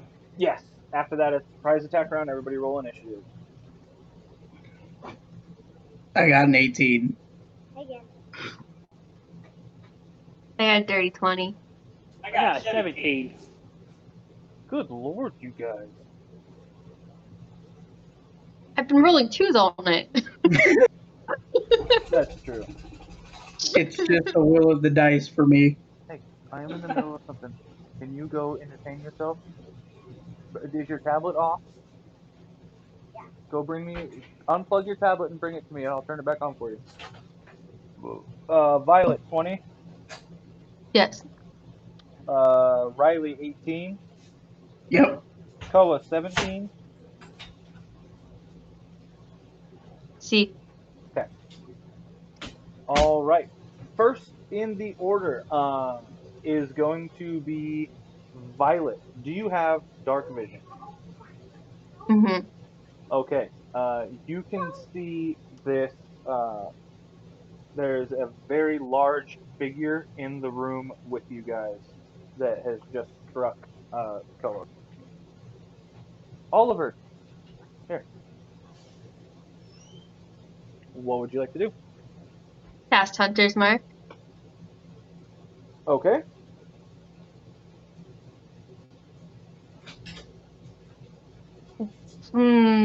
Next question is going to be what's on our inventory? Not shit. Except me having a hockey stick. So, Riley, you have the hockey stick. Yep. Violet, I will say you kept the slingshot from summer camp. You perfected on it, and you carry with you always since you're kind of just like a really gross, dirty kid with some makeshift wings and a hood. You have your jeans on. You have, I'll give you 8 medium-sized pebbles that you've practiced with through the beginning of school. You also have a small sewing kit that you carry with you always. Makes sense. I always have rips and tears everywhere. Koa, Alright. with how large Uh-huh. your costume is, there's not much room for you to carry anything else. You have your spellcasting abilities, but other than that, you have nothing except for your hooves, which I would give you unarmed strike with if you wanted to kick something, and the claws on your costume are not sharp. Okay. Okay. Yeah. Can I just have my my spellcasting focus? Yeah. Be like on a necklace. Yep. Yeah, I would say you have like a glass blown pendant on a hemp necklace that you channel your spellcasting through. All right. I So have a Violet. stick. I mean, he's a fucking hippie. If he didn't have some glass blown pendant that might also be a cellum, I was just saying I have a stick. you got a stick. I'm going to take a shot with one of my pebbles since I'm a dirty child, apparently. All right. Make an attack roll. Don't forget the Hey, hunter's you mark. give yourself the orphan background, okay? Yeah, you get to choose your background, and you chose to be an orphan that lives in a playground. What? How do you even attend school? What? Oh, no. What? First one's going to be a 10. Oh, The second one's going to be a 19. Okay. That's better. It's because the plate you had with syrup all over it, you left on the counter. What's the hunter's mark, The though? plate. Oddly enough, my patrons or my deity's symbol is actually the symbol of the unicorn. Hell yeah. Riley, what was your roll for attack? I didn't roll I for All attack. right, Violet, what was your roll for attack? 10 and 19. 10 or 19? And my second bonus, or one of my bonuses, I did a second attack for 19. Okay. So the first one, you load your slingshot, you stretch it, it goes, as you pull it back, you let loose one of the pebbles and you hear it smack a wall behind this large figure. The second one, you reel back, it smacks square into the large figure's forehead. Roll a. Do you have a coin with you? Do I have a coin with me? Toss a coin to your fucking witcher. Of course. Where's your D2? Flip a coin. On a heads, it'll be 1. On a tails, it'll be 2. Tails. All right. You do 2 points of damage to this big figure. This figure does not move. What about my hunter's mark? Huh? What about the damage from my hunter's mark? Oh, right. How much damage do you get with Hunter's Mark? A D6, I rolled max damage. You rolled max? Beautiful. Okay. As this pebble hits the large figure in the forehead, a small burst of energy from the Hunter's Mark erupts from it. This figure still does not move, flinch, or say a word. After that, is there anything else you need to do? Mm-mm. Riley, it'll be your turn. Do you have dark vision? Nope. Okay, so you very, very faintly see a figure at the other end. I guess he just walked up and hit Koa. He's about 5-10 feet away from you. You can roll to an attack. It will be at disadvantage. Okay, I'm gonna skate up to him, and as I'm skating, I'm gonna swing my hockey stick at his face. Okay.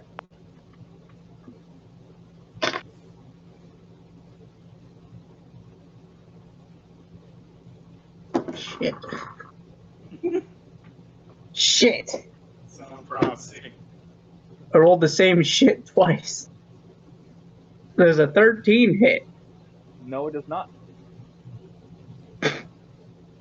So you skate up, trying to get close enough to make a swing. As you reel your hockey stick, you hear a whooshing as it flows right past, seemingly through this figure. You don't know if you misjudged the distance or if it's really just a ghost, but yeah, you don't hit him. Give me a dexterity saving throw. Oh, thank God I'm good at those.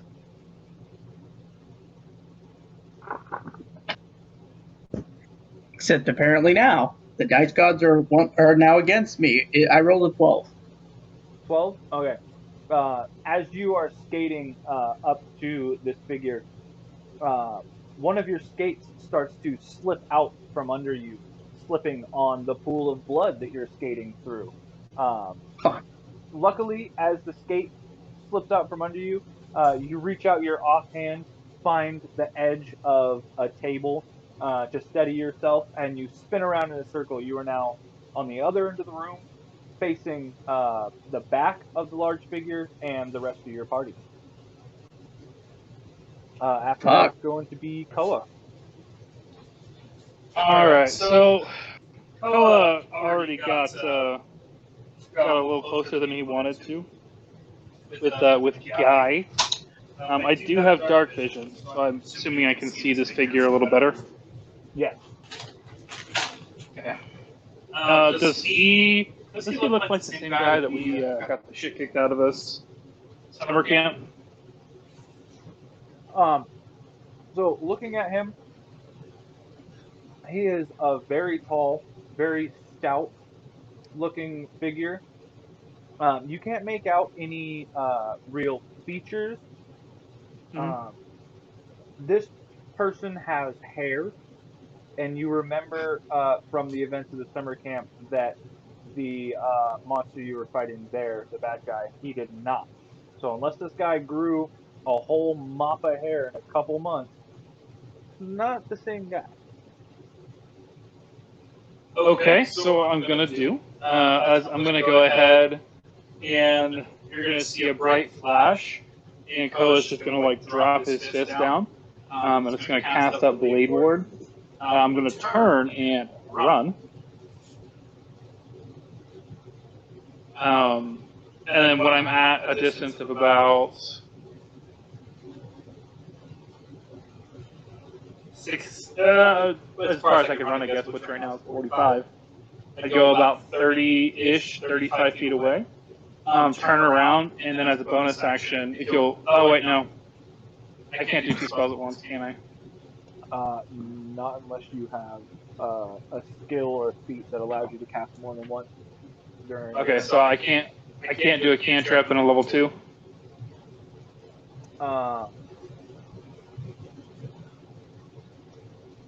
Action economy is fine. It just comes down to whether or not you would allow two spells. Did you already use your additional bonus action? No, I have not. I will let you use your additional bonus action to. Your action will be the level 2 spell. Your additional bonus action will be the cantrip. Perfect. Yep, cantrip was Blade Ward, so it gives me resistances to all physical damage. Okay. Like bludgeoning, piercing, slashing. And then on my level 2, I'm going to cast Spiritual Weapon. Okay. My spiritual weapon just comes down. It looks like a little ram. It's got like giant horns, but he's like floating, kind of like a squishmallow ram. Okay. And whenever he attacks, he just headbutts the shit out of things. Gotcha. That'll be my spiritual weapon. I don't think I can have it attack on the same turn as cast. I don't think you can. With spiritual weapon? Yeah, spiritual weapon. I have to have a bonus action to use it.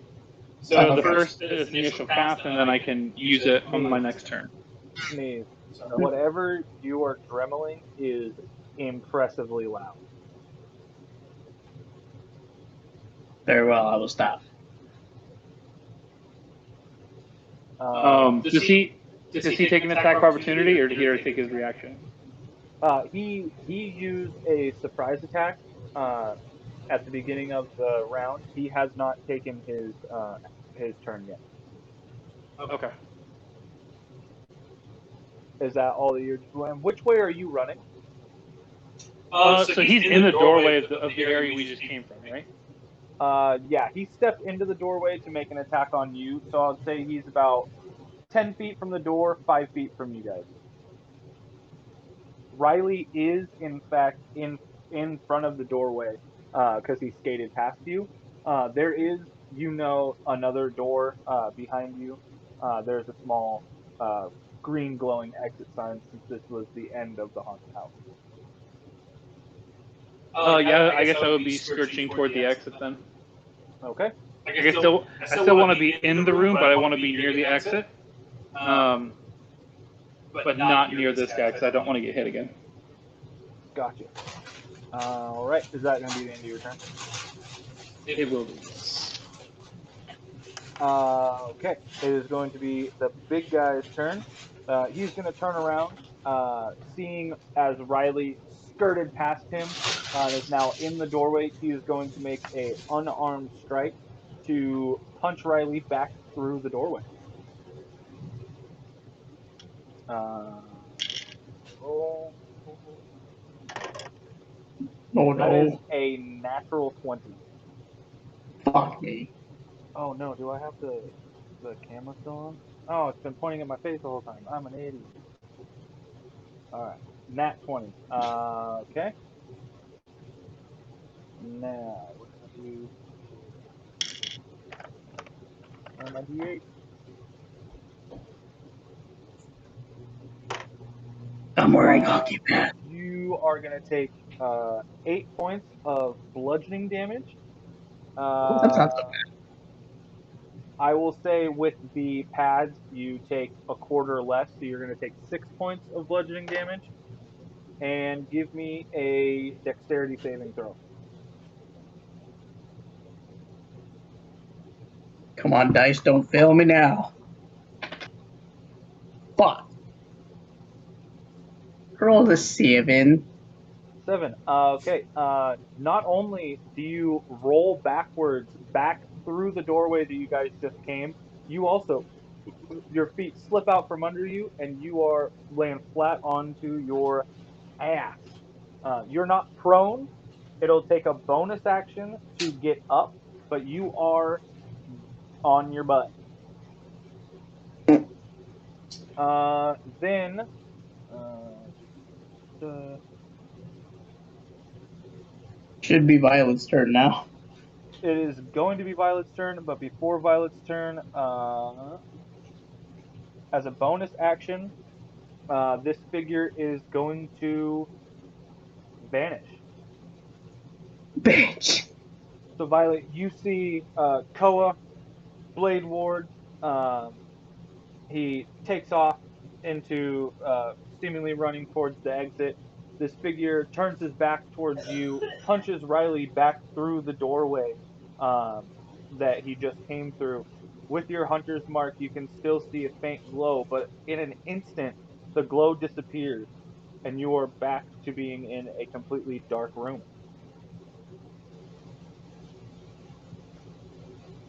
Sweet. Go retrieve Riley from the other room. You're gonna go help him up. Yeah, Okay. pull him off his ass. That was embarrassing.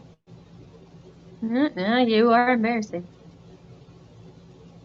Violet, can you see where he's at, or is he just gone? Violet, what's the range on your hunter's mark? It is 90 feet. 90 feet? Yeah, so you see, um, if you guys have the map pulled up still, you Yep. see, let's go, let me see, this school, this, we'll call this area the back of the door. You see 30 feet through the gravestones and the graveyard, you see the shape of this figure ping into the trees. All right, go to the tree line, guys, because he went over there. Shouldn't we get weapons or tell an adult? I need some more candy. Yeah, I think we should. I think we should definitely get this girl somewhere, and hopefully they can help her. Violet, how can you think about candy at a time like this? Where's the fuck candy? Yeah, we should Oh definitely my. get an adult, guys. We can't do this alone like last time. Something's going on again, and we need to figure out what. Let's backtrack and go get the werewolf dude. He's Are I'm you? probably gonna try to tuning carry into this us. girl. Yeah, are you guys picking up this girl? What are you doing? Yeah, I'm gonna try to carry her. As soon as you like try to roll her over or pick her up, you get your arms onto her back, and you feel bare, meaty flesh and bone.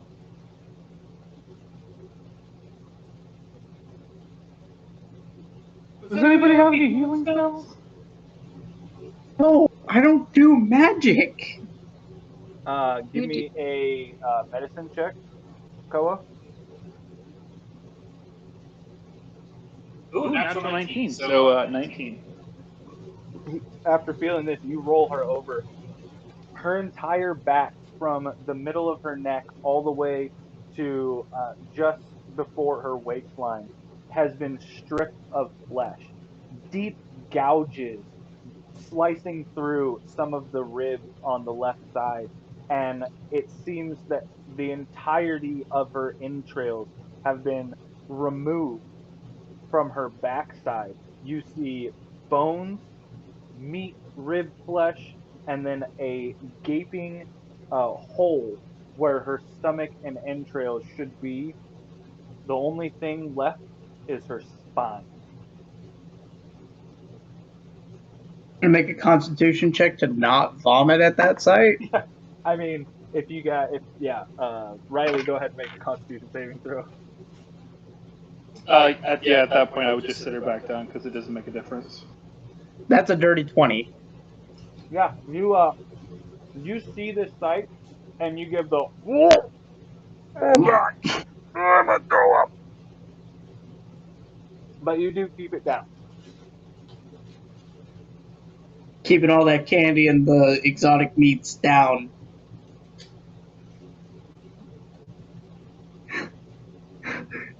This is not Wheel Snipe Selly, boys.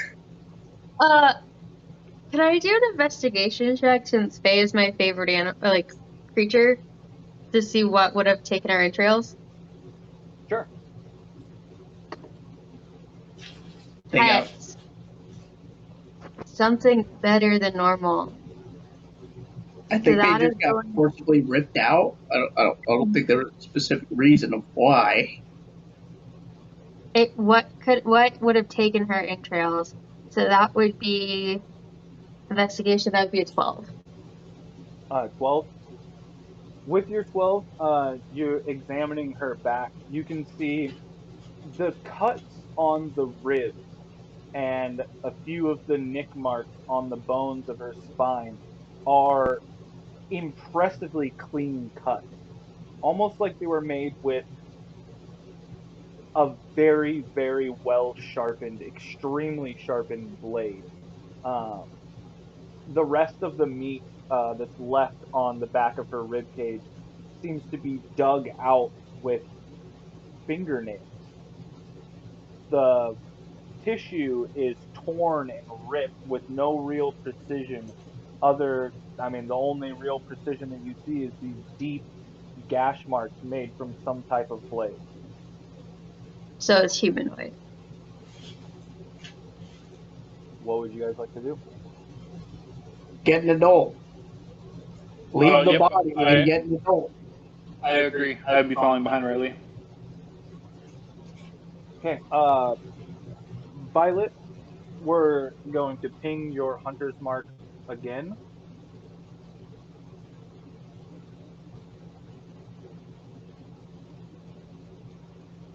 You see it ping, we'll say right about here. I don't see anything. Me neither. Mm-mm. Do you guys not see on the map? We didn't see it ping. Oh, there Saw it my is. feed. I saw That was green. my feed. Yeah. How do I change the color? I want to change my color. I will make it. Is that better to see? Oh, okay. Yeah. Yeah. So it's pinging. Mine's pink. Do you want me to change that? Or you can change it. No, I'm okay with pink. I just didn't see yours. Okay. Yeah. So this thing, whatever it is, it's on the move.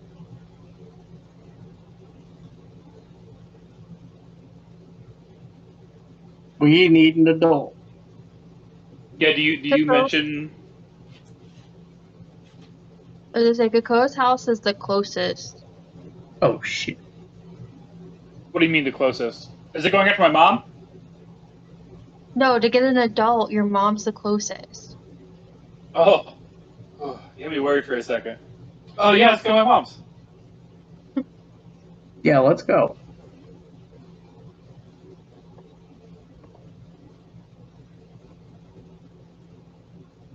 All right. You guys are heading. You're not taking the pathway. You're just heading straight to Kakoa's mom's house. Yep. Yeah. Yep. Okay. Oh, it's my house too, guys. I live there. Right. It's Koa, your mom's house. You don't pay rent. My mom You lives guys- with me, guys. you guys make it to Koa's house. It does take you a few seconds, but you guys are sprinting through the field, through the little bit of trees by the graveyard, passing through some of the crypts, and you make it to the back door of Koa's house. Who's going to be Koa? I'm assuming you're going to be the first one to make it to the back door. Give me a Yep. perception check. Kakoa, tell me you have your keys. Always. That Just would be a sliding doors. solid 6. Koa, as soon as you get to the back door, you realize that the glass on the back door has been shattered. Oh shit.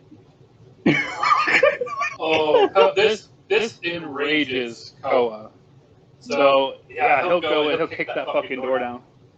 Okay. As soon as you kick the door down, you hear a blood-curdling scream coming from upstairs. I'm already up. I'm already heading up the stairs. Fuck. Stairs, my greatest enemy right now. Oh, Jesus Christ. As Up your you support. are you guys all going upstairs with Koa? Yeah, I'm probably gonna be in the back because it's gonna be a little harder for me to step around on the stairs with skates Be on. your support, boo. If you want to use a full action to remove your skates, I will allow it, and we can proceed unless you want to keep them on. I'm keeping those bitches on. And it should be noted that you were skating through a graveyard of grass and then a field with skates on. So it makes sense that you are the last one to make it into the house. Okay, perfect. So Koa, as you and Violet are rushing up the stairs, you have kind of like a 3-turn staircase. You make it up the first flight. You make it up the second half flight, and as soon as you start up the last little bit of the flight, you hear the sound of a blade clanging off of a wooden door. Cling, clang. Here's Johnny. Yeah, I'm going to meta magic, twin spell, and I'm going to launch a twin spell magic missile at level 2 towards whatever this thing is trying to get at my mom.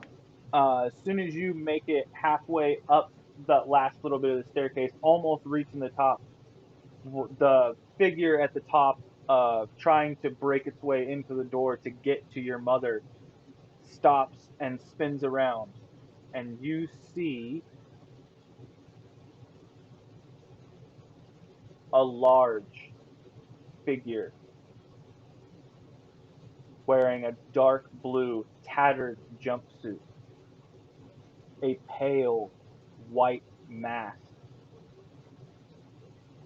and dark brown hair, holding a sizable kitchen knife.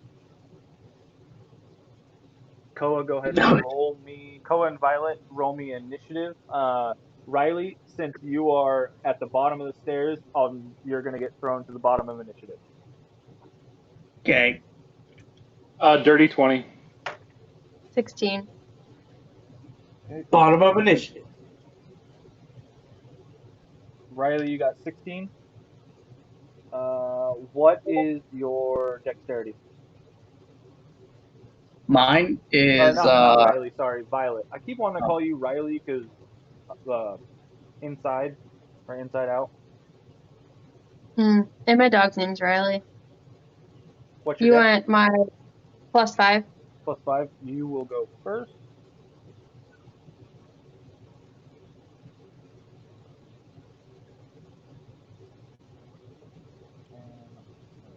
All right, Koa, you are top of the initiative. You have a twin spell ready to go. Yep. What do we got? Magic missile at level 2. So Twin Spell just double casts it basically. Mm-hmm. So he's going to get hit with 8 magic missiles. 8 magic missiles. So These 4 magic times missiles two. are lightning damage. They are force damage, I believe. Yep, magical They're force. damage. Okay. Okay. Is there? These just go off. Yep, these just hit. Okay. Roll me. So yep, it's automatically 8 total for the additional damage at the end. So he'll take 8 off the gut, and then it's 4. Actually, I'm just gonna roll a bunch of d4s. Okay. We'll send more of those. That's okay. So 18 plus 4 puts me at 22, plus the original 8 is 30 total. 30 total. Get away from my mom! And you just see like just. Yeah. As soon as you let these go, bursting from your hands, these 8 bolts, they hit him individually. 4 in the chest, 2 in each leg.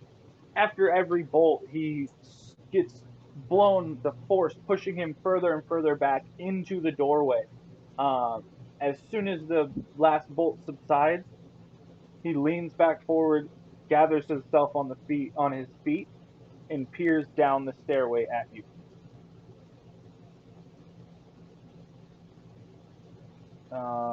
Give me 1 second.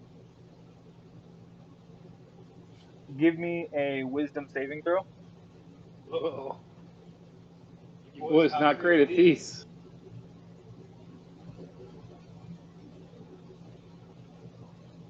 2. 2. Sweet. 2. All Is right. this a spell or magical effect? This is it's fear aura.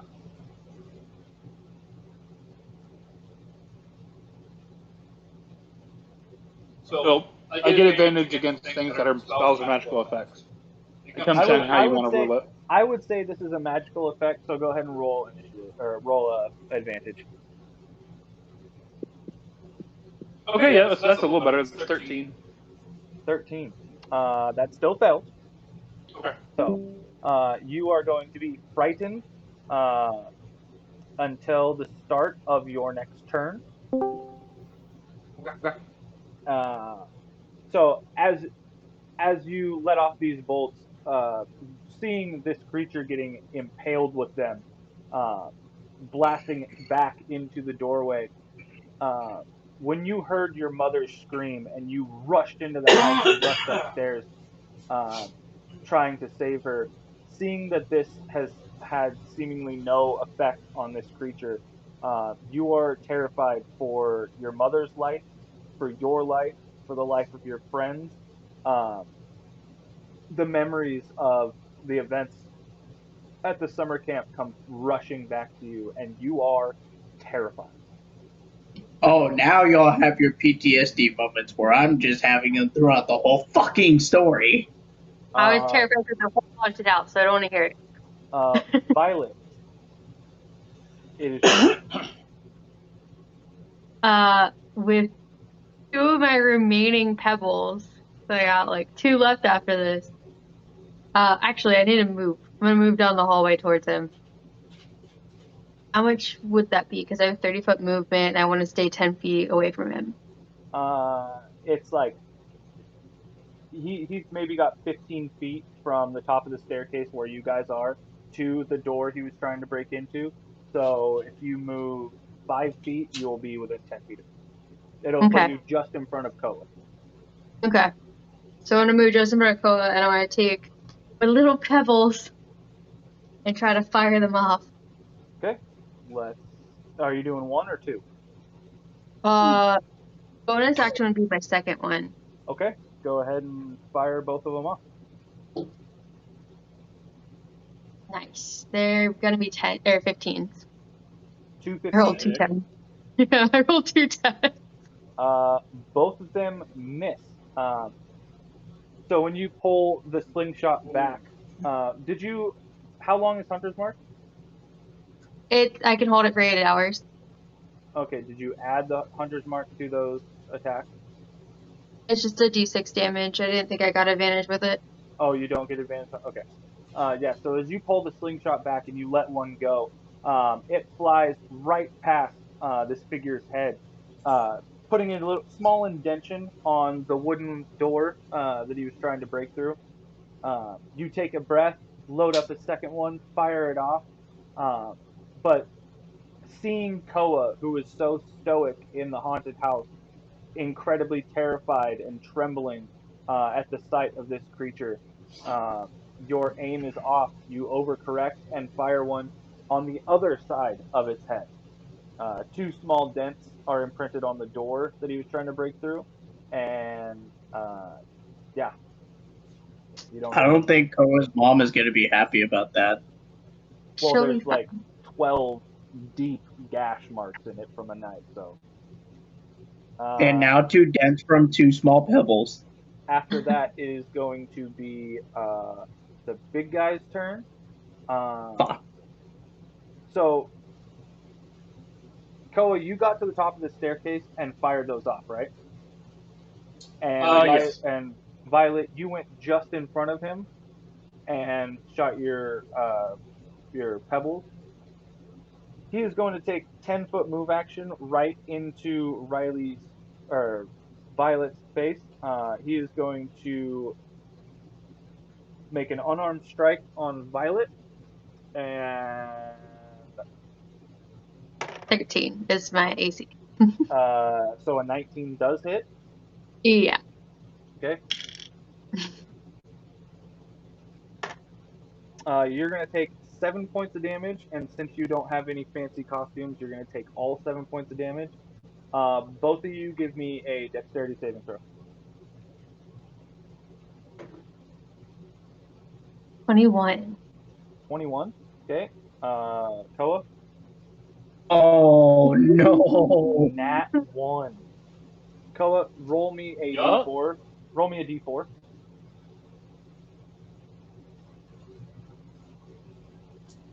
3. 3. All right. As this monster steps towards Violet, uh, giving a full forearm slam right to her chest, she blows backwards into Koa. Uh, Given that Koa was there, it broke most of her fall, and she remains on her feet. Koa, you get the full force and momentum of this punch. You teeter backwards, falling head over heels down the staircase. You land on the middle landing after the last flight of stairs and slam your head against the wall, taking 3 points of damage. Oof. You are now effectively prone and halfway down the staircase. That will bring us to Riley. It is your turn. You just saw the events that happened on the staircase with the fire bolts or the magic missiles. You saw uh, Koa tumbling down the stairs and smack his head on the wall. What would you like to do? I want to go. I want to go up to the big guy and take another swing at him with my fucking stick. Okay, your movement speed is going to be halved because you're going upstairs on roller skates. On blades. Of all So things. I will say you can make it. You can effectively make it to where Riley is, or where Koa is, or 3/4 of the way up the entire flight of stairs. Yeah, I'm gonna go up those 3/4 of the stairs. Okay. Anything else you would like to do? That's really all I can. Yeah, that's all I can do right now. Okay. That's all I'm gonna do right now. All right. Top of the order is going to be Koa. Okay. So can I see him from where I'm standing still? I guess. You can Like, see is it an about open? You can see the top of the staircase. You can see all of Violet, and you can see towering over Violet is the mask and shoulders of this creature. Gotcha. Okay. I would like to cast Bane You guys okay? on this creature. Cast what? Bane. Oh. So, up to 3 creatures of my choice that I can see within range must make a Charisma saving throw. On a failed save, must roll a d4 and subtract the number rolled from attack and saving throws. So, DC 15 Charisma. DC 15 Charisma.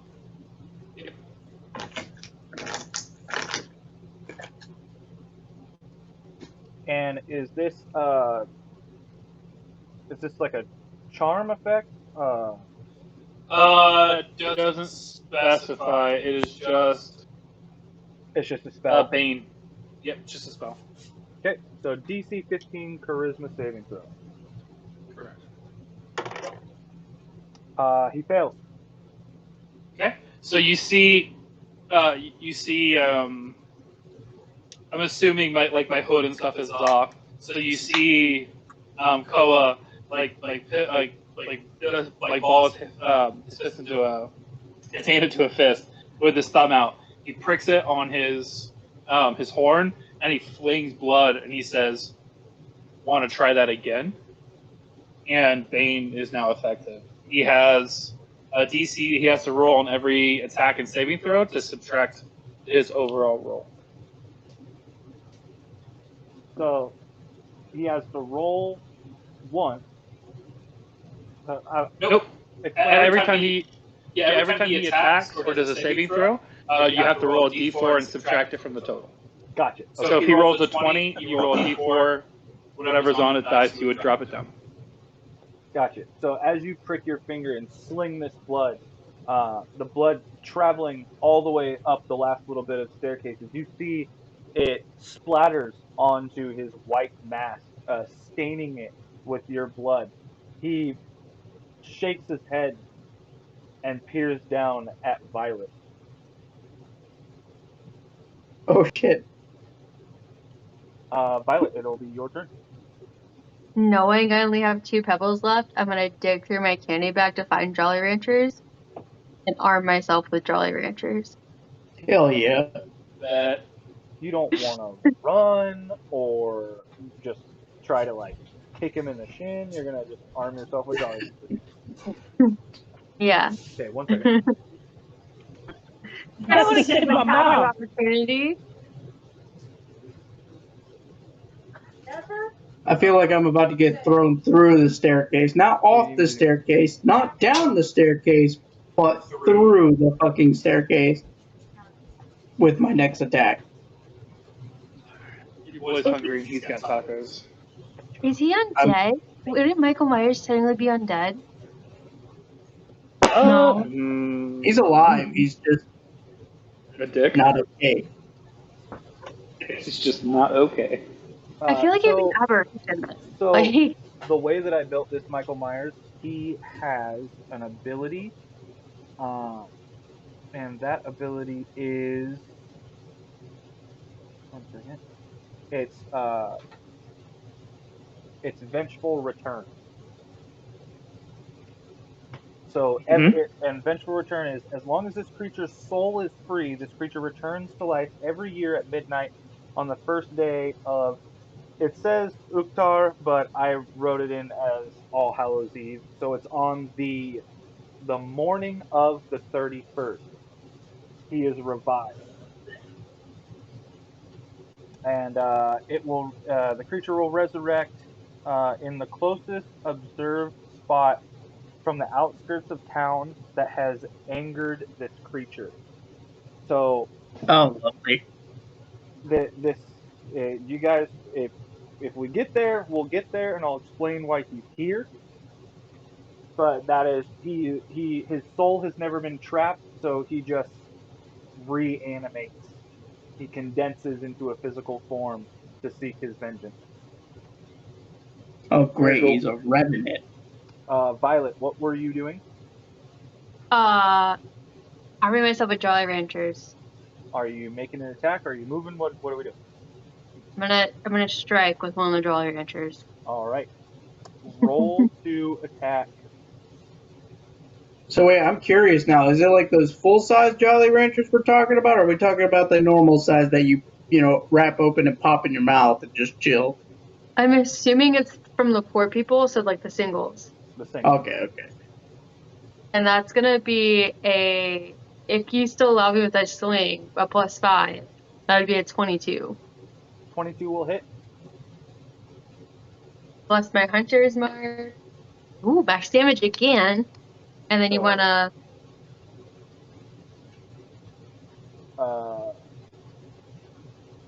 let's do.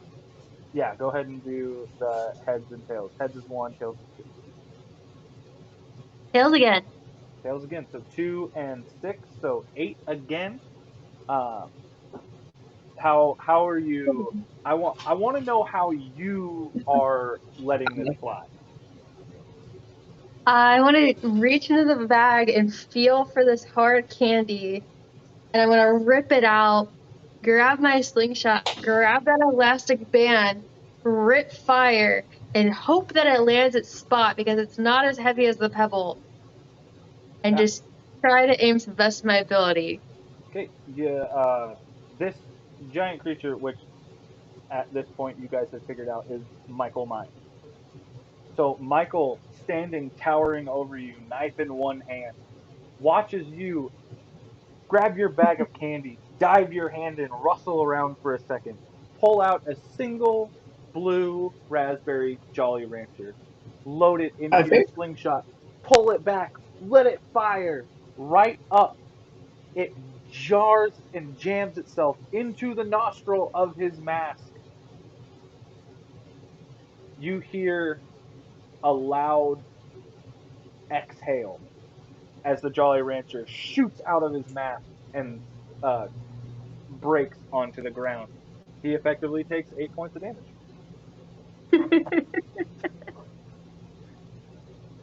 What did I do with my pen? I hate it. he just straight up got a Jolly Rancher up his nose and then just. Yeah, snot rocketed it back out. Violet, is that going to be the end of your turn? Yes, I don't want to have him take an attack of opportunity on me. So he'll just take a normal attack on you. This time he is going to. Let's see here.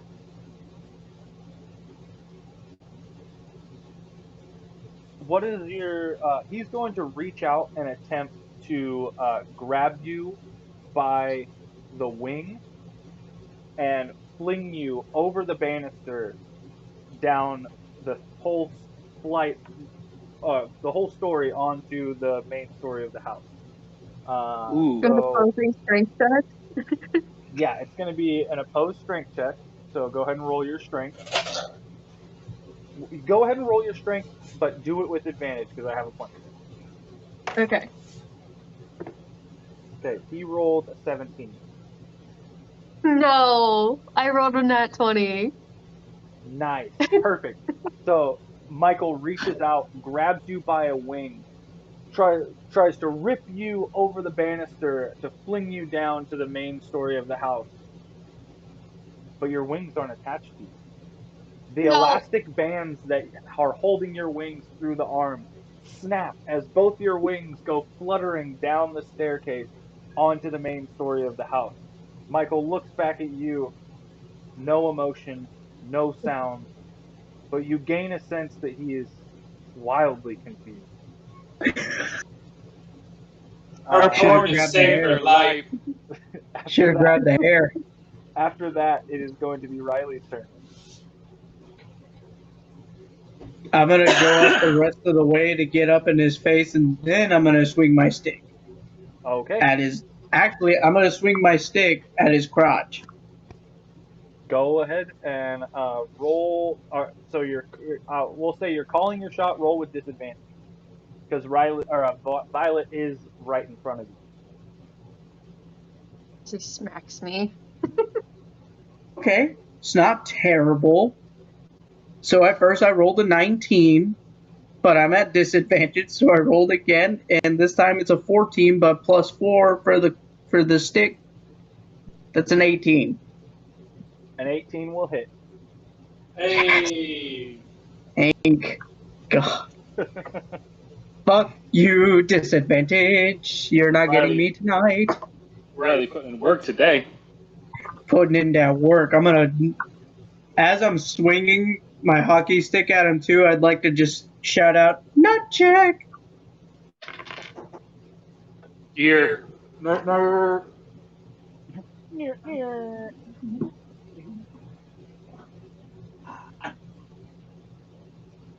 6. 6 total. Yep. Okay. So, yeah, as you get to the top of the stairs, your wheels finally on more of a flat, stable ground. You swing this hockey stick right in between Michael's legs. You hear a muffled thud as the jumpsuit kind of braces for the impact of the strike. And Michael is still standing there, very much not amused with your feeble attempt to hurt him. On that note, I will be right back. Okay. Then we are going to go to Koa. You are still on your back, halfway down the staircase. Mm, well, I guess I would have. I probably would have stood up when I banged him. Okay. But they're both just right in his face, aren't they? They are. So if you want to make some type of spell attack, you would have it would be obstructed. Okay. Yeah, I'm gonna try to come up the stairs as much as I can to try to limit his cover as much as possible. Okay. And then I would again I would use meta magic to twin cast, and I'm gonna do firebolt. Okay.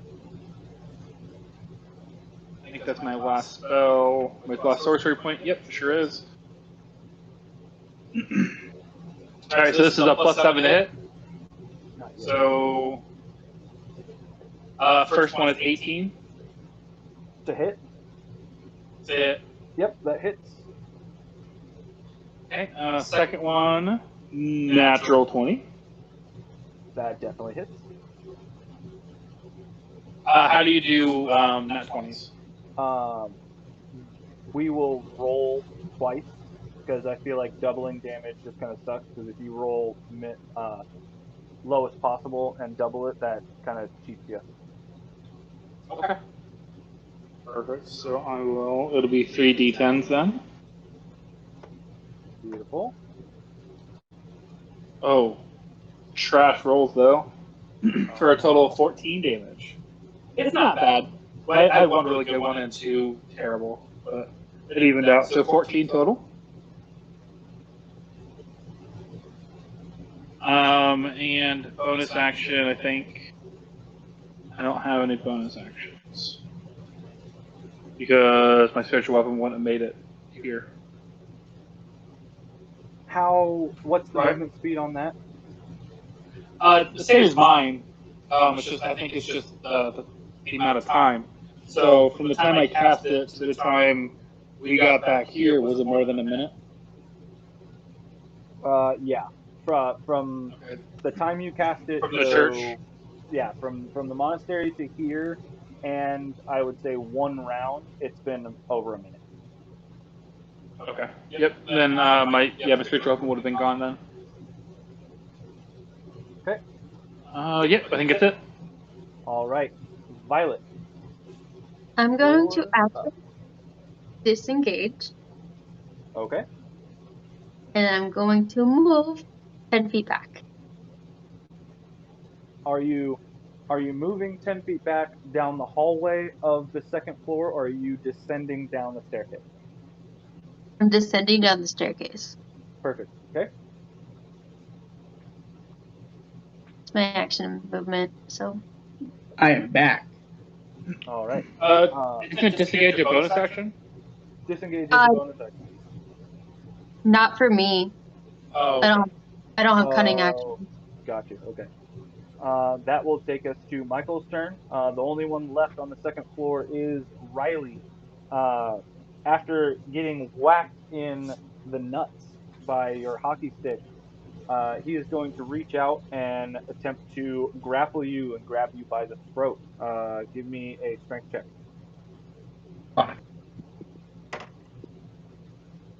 My strength checks are good, but not that good.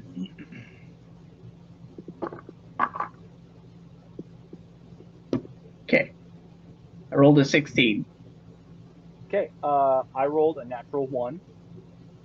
hey. Michael, enraged at your feeble attempt to hit him in his impervious nutsack, lunges towards you. You duck out of the way, and he misjudges the force that he was attempting to grab you by. He barrels into the banister, snapping it off and falling a full story down to the main story of the house. He is going to take 1d6 bludgeoning damage. He takes 5 bludgeoning damage, and he is prone. After that, Damn. Riley, it is going to be your turn. Your turn. I'm gonna go to the door where we know Kokoa's mom is at, and I'm gonna knock and let her know it's me. Kokoa, what would you like your mother's name to be? Oh. Elaine. Elaine. And I'm assuming that you guys would have talked either after the summer camp or during the school year to know each other's mother's names.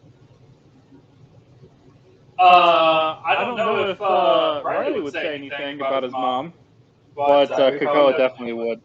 Okay, so Riley, definitely you would. do know Kokoa's mom's name. Miss Elaine, it's me. Are you okay? Uh, you hear from the other side of the door, uh, uh, I'm fine. Is it gone? Not necessarily, but out of curiosity, do you have any guns in there or anywhere? I there, there there's a pistol in the garage in a lockbox. The keys are they're in the junk drawer. Koa knows where they are. Fuck me. Infamous junk drawer. The infamous trunk drawer. This being a household without a father, she has a handgun for protection. However, she was unable to get it. She answered, or she was in the kitchen fixing a small bowl of was it Raymond. chips and dip. After all the trick or treaters had stopped coming by the house, she was going to enjoy a light snack, waiting for Koa and the rest of you to come back. When the assailant broke in through the back window, she ran upstairs, barricading herself in the bedroom to get to safety. Okay, Miss Elaine, you just stay in there and maybe call the cops. We're gonna finish handling this. We might kill him, maybe. All right, please be careful. And you hear the sounds of her grunting as uh, a dresser is being slid from one side of the room in front of the door.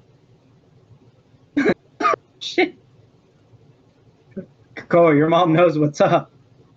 She went through a lot, bruh. She's a savvy lady. Feywild represent. Riley, is there anything else you would like to do? Well, I can't slide down the banister because it's broken off and it's down there with him. So I will say the railing down the staircase is still intact. It's just the banister railing that was up on the flat that he fell up through. I'm just gonna catch up with Violet and Cocoa. Are you sure you don't want to slide down the banister? That'd be really cool. Well, when you put it like that, now I gotta do it. Do a sick grind, bro. I was gonna say if you do a grind instead of, I will let you use acrobatics, and I will give it to you with advantage. Fuck yeah, I'm gonna do that. I'm gonna roll in that one. Snake eyes. That one's not bad, actually. That one was bad. Okay, with advantage in acrobatics, I got a dirty 20. Hey. That worked. Yeah, you take two quick little stutter steps as you leap up onto the banister, crisscrossing your blades to lock them in place. You slide down around the curve of the staircase. As you are descending down, you fly right past Violet, right past Koa. You give Koa a couple finger guns as you slide down the banister. Koa, even though the door to your mother's room is badly damaged and the top railing of the staircase is now busted off, you are still like, oh come on, dude, really? The handrail? I'm gonna have to buff that out and put oh my gosh, this damn rich kid not caring about other people's stuff. Wait till you see what I do at your mom's. Oh, Fill me. All right, perfect. Top of the order is going to be Koa. So seeing this super sick thing happen. Fearful for my mom, but that is second now. I can't let him be better than me. Koa's gonna kind of run to the top, rip off one of the hand railing things that was already kind of half broken, and I'm gonna jump from the top and like spear down onto him if he's still at the bottom floor. He is. Okay, give me a dexterity saving throw. Just trying to show me up now. It always turns into a show of showmanship at some point. Is this a spell or magic effect? Nope. Oh, that's a nat 19 for a 22.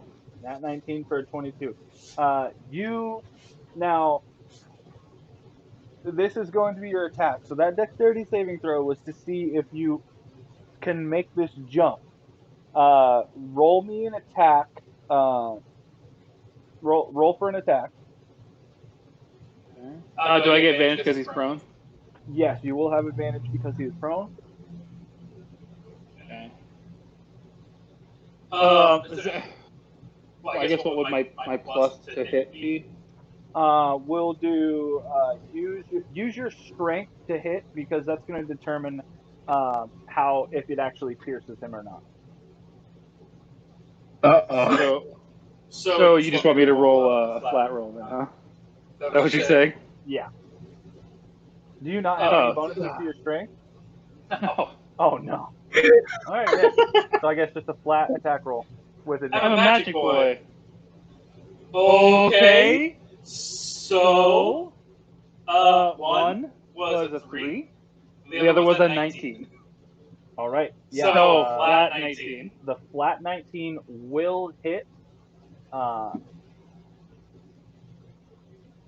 Where are you hitting him, and how do you do this? I mean, I'm just gonna aim center chest. I mean, aim small, miss small, right? So I'm just gonna aim for just center chest if I can. Right. So after seeing Riley doing this totally sick grind down the banister, bro, you run up to the top of the staircase. You find a piece of the hand railing that was busted off. Looking down, you can see Michael is laying flat on his back, attempting to lean forward to get up. You take a leaping dive with uh, I'll say it's like a 2x4 size spiked stick above your head. Jumping down, you slam him right in the center of the chest. Roll me.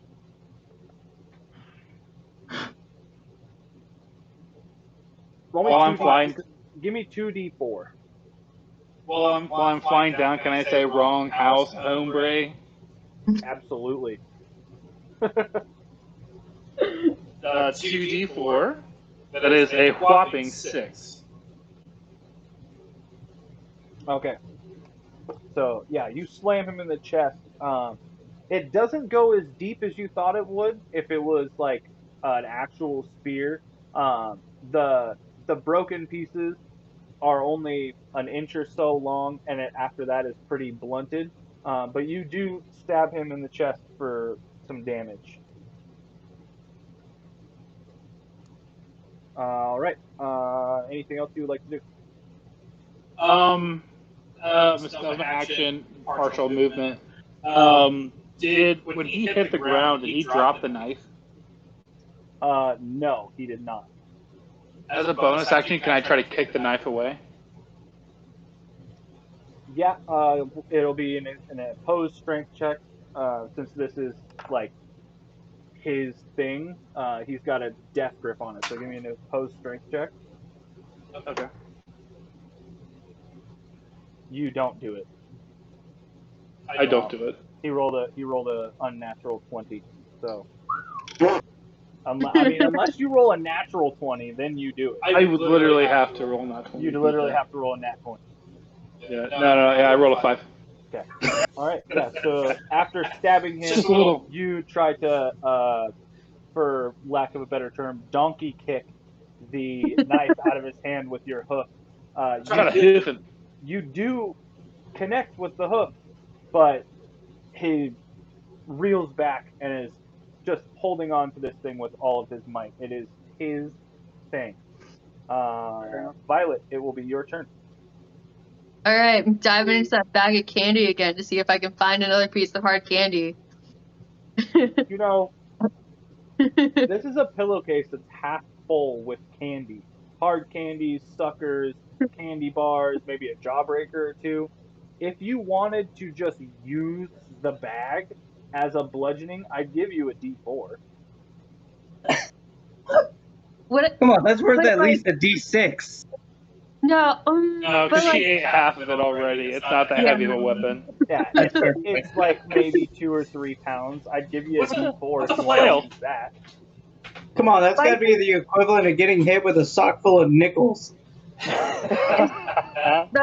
the hunter's mark with the range weapon. You're gonna throw it at him? No, I'm still trying to pellet him with candy. Oh! Do you want to use the hunter's mark, but you can only do that with range? Yeah. Okay. All right. Go ahead and roll. Are you doing the bonus action to shoot twice? Yeah. Okay. Is I find like a fucking barrel, the fucking The like root beer barrels. barrel. If I can Oh, I find a love it. word in there. A Werther's original. Just flat. I got an 18 for the first one and a nat 20 for the second one. All right, that hits. And the second one is crit, so you will get to flip your coin twice for the second one. All right, after this action session, I have a serious question for the group. Okay. So I have a serious answer. Hunter's mark is just gonna be flat up 4 for both. Okay. The first one is heads until the floor. So 5 total. Flip that coin twice again. Oh wait, it was the kitty. It was tails. Okay, so I just thought it was 6 total heads. right now. Tails again 8 total. and heads. 9 total. Okay. So yeah, you digging in this bag, you know from your years of trick-or-treating, you can blindly reach in this bag and you know as soon as you find those root beer barrels, you know what you got. Load one up, whap, hits him right in the center of the head, leaving a small indention and a little brown smear from the root beer barrel. The second one hits him in the side of the throat. Still does not move. The mask shows no emotion. It is going to be his turn next. Koa, you have a question? Okay, so we all know the people who buy Werther's Originals, right? Right. Okay. Right? Grandparents, right? Old people. Right. Okay? Name one grandparent you've ever had or known that has ever actually given you a Werther's Original. My grandma. Because Kate and I had this conversation. Neither one of us can think of a time any of us have ever actually gotten a Werther's from our parents or our grandparents. I do. So my grandmother, the only grandparent that I ever knew, because the other ones had passed away or just weren't part of our family. She not only did she have Werther's Originals in her purse that she would give us like routinely, but she had one of the crystal candy dishes that had like the strawberry weird candies. There were So I've had those, yeah. there was the pineapple ones that are like white paper or white plastic with like pictures of pineapples on it. She had the really nasty like ribbon toffee that was probably 70 years old and would just crack and crumble. And also the multicolor dinner mint, like the chalky mint. Yep. But they were all in that crystal like candy dish. And every time we would go to my grandma's house, I would just load my pockets with them. Yep. I All right, That so was me with my great grandma. Yeah, we had this sweet old man that works in the mall, like the bath fitters, like kiosk, and he Oh, would yeah. come to our store with this box of just those gem candies. And I'm like, is this creeper status? Like, what is this? He was just some old veteran that worked at bath fitter that would come talk to the sweet young girls and give us candy. So Kate and I might have been imbibing, girl. might have been imbibing a little too much, and we kind of freaked out that neither one of us had or know of any like actual grandparents that ever passed out Werther's. It was just like people our age who just genuinely enjoyed them. So we were having an existential crisis. We thought it was part of the Matrix. Nope. But just getting a little too deep into the character, I guess. But all right, that was my serious conversation. Existential crisis subsided. Appreciate you guys for making sure that we're not crazy. Dad's grandparent or On Dad's that note, parents had fruit. Cocoa, you need to go get me the key to the Mom's fucking gun box. Parents had a gumball machine. That was toy. That's way better than Werther's. Yeah, so it is going to be Michael's turn. He is going to here because he has things. Am I still actively standing on his chest at this point? I will say that you are standing next to him. With as you struck him, you landed next to him and then donkey kicked. So you're not on top of him, but you are right in his shit. Great, that's a good spot for me. Okay, I am going to.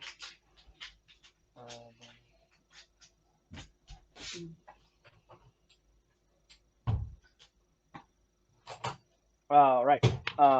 He is going to attempt to grab Koa's leg and try to trip you. Appreciate you saying attempt. Like I'm gonna be able to roll against it. You gotta try, man. Well, we'll do this. He's got a +5 to his strength, so. Ooh. He rolled a natural 1. Ooh. Hey! So that is. So I have. Okay, I've got a +3 to acrobatics. Can I try to dodge it with acrobatics instead of strength opposing? Make it jump! Yes, it'll be a free reaction. Since you are like right there, you can use your acrobatics to attempt to dodge it. Okay, so 13 plus 3 is 16. Yeah, so you, since you're still pressing down on him with this log from the banister, you look down and see as he reaches his hand out to try to grab onto your ankle. You do a hop step to get out of the way. As soon as that happens, he is going to look up, peering out the back door into the darkness, and he vanishes. Motherfucker. He is going to teleport. No. 1 second. He teleports 30 feet, so 5, 10, 15, 20, 25, 30, into the darkness and disappears. Balls. So you guys are out of combat. You can search the house. There is, like I said, there's the gun in the safe. The keys are in the junk drawer. Koa, you will have advantage to searching that junk drawer. There is also, you guys are in the kitchen, so there is cutting boards, plates, spoons, forks, bowls, a whole cutlery drawer with various chef's knives, prep knives, bread knives. Whatever you guys want to do, go ahead and do that, and at your leisure.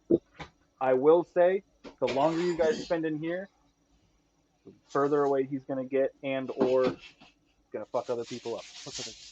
Kakoa, please give me that gun right now. Okay. That's definitely a necessity.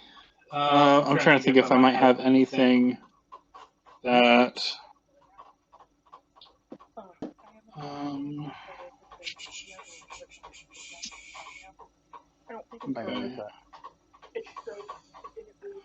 Oh, from his nose? Yeah. He whacked his nose real good. I think all the dots around his eyes are also from his nose. I was reading it a bit more to make sure he didn't have something else going on. Because between his nose and his eyes, because that's one of the most common problems about children. Mm-hmm.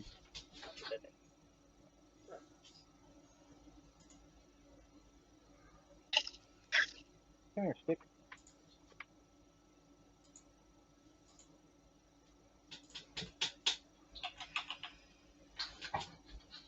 Okay, Floofer.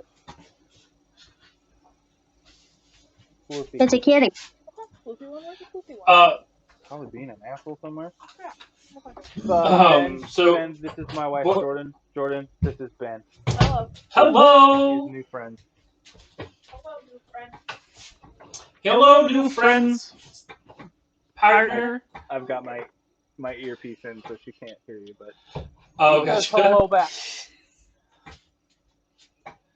Would I be able to would I know if my mom had any kind of magical prowess? Like, would she maybe have like an old wand or something I could use to help?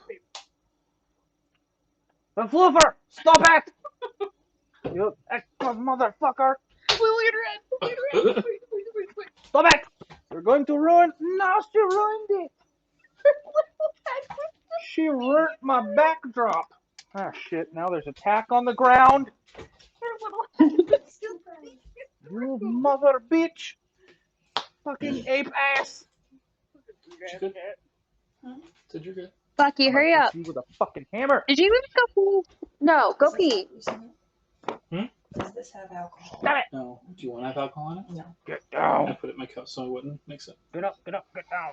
Jump around. Fuck out of here, cat. I'm using it for my throat. There's something else you can do. Oh, yeah.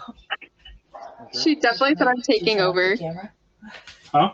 So did you turn off your Well, camera? she helped me with this, so I told her if she wanted to sit in and roll some damage rolls, she could, but she's been taking care of the kids, so I Are can you play. blasted? Yeah. Yeah. Me too. Look, behind this. You got it poised. My ring light. My fancy cool ring. Yeah.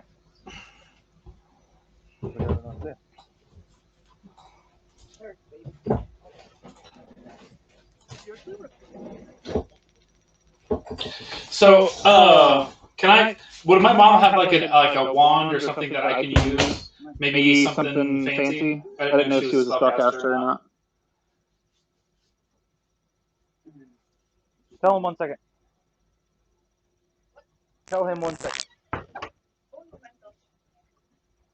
Copy that. I'll say, since your mom is Fey ancestry, and aren't you pretty sure that like your dad was a god? Yeah, he definitely was. Yeah, so she definitely has some innate spell casting that aided with your spell casting ability.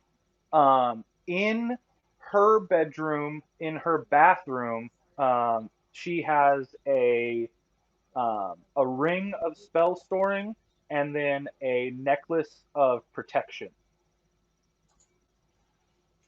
Okay. So the necklace of protection will give you a +2 to your AC, and the ring of spell storing, it has 3 charges of fireball. 3 charges of fireball? Fireball. Okay. What'd you say?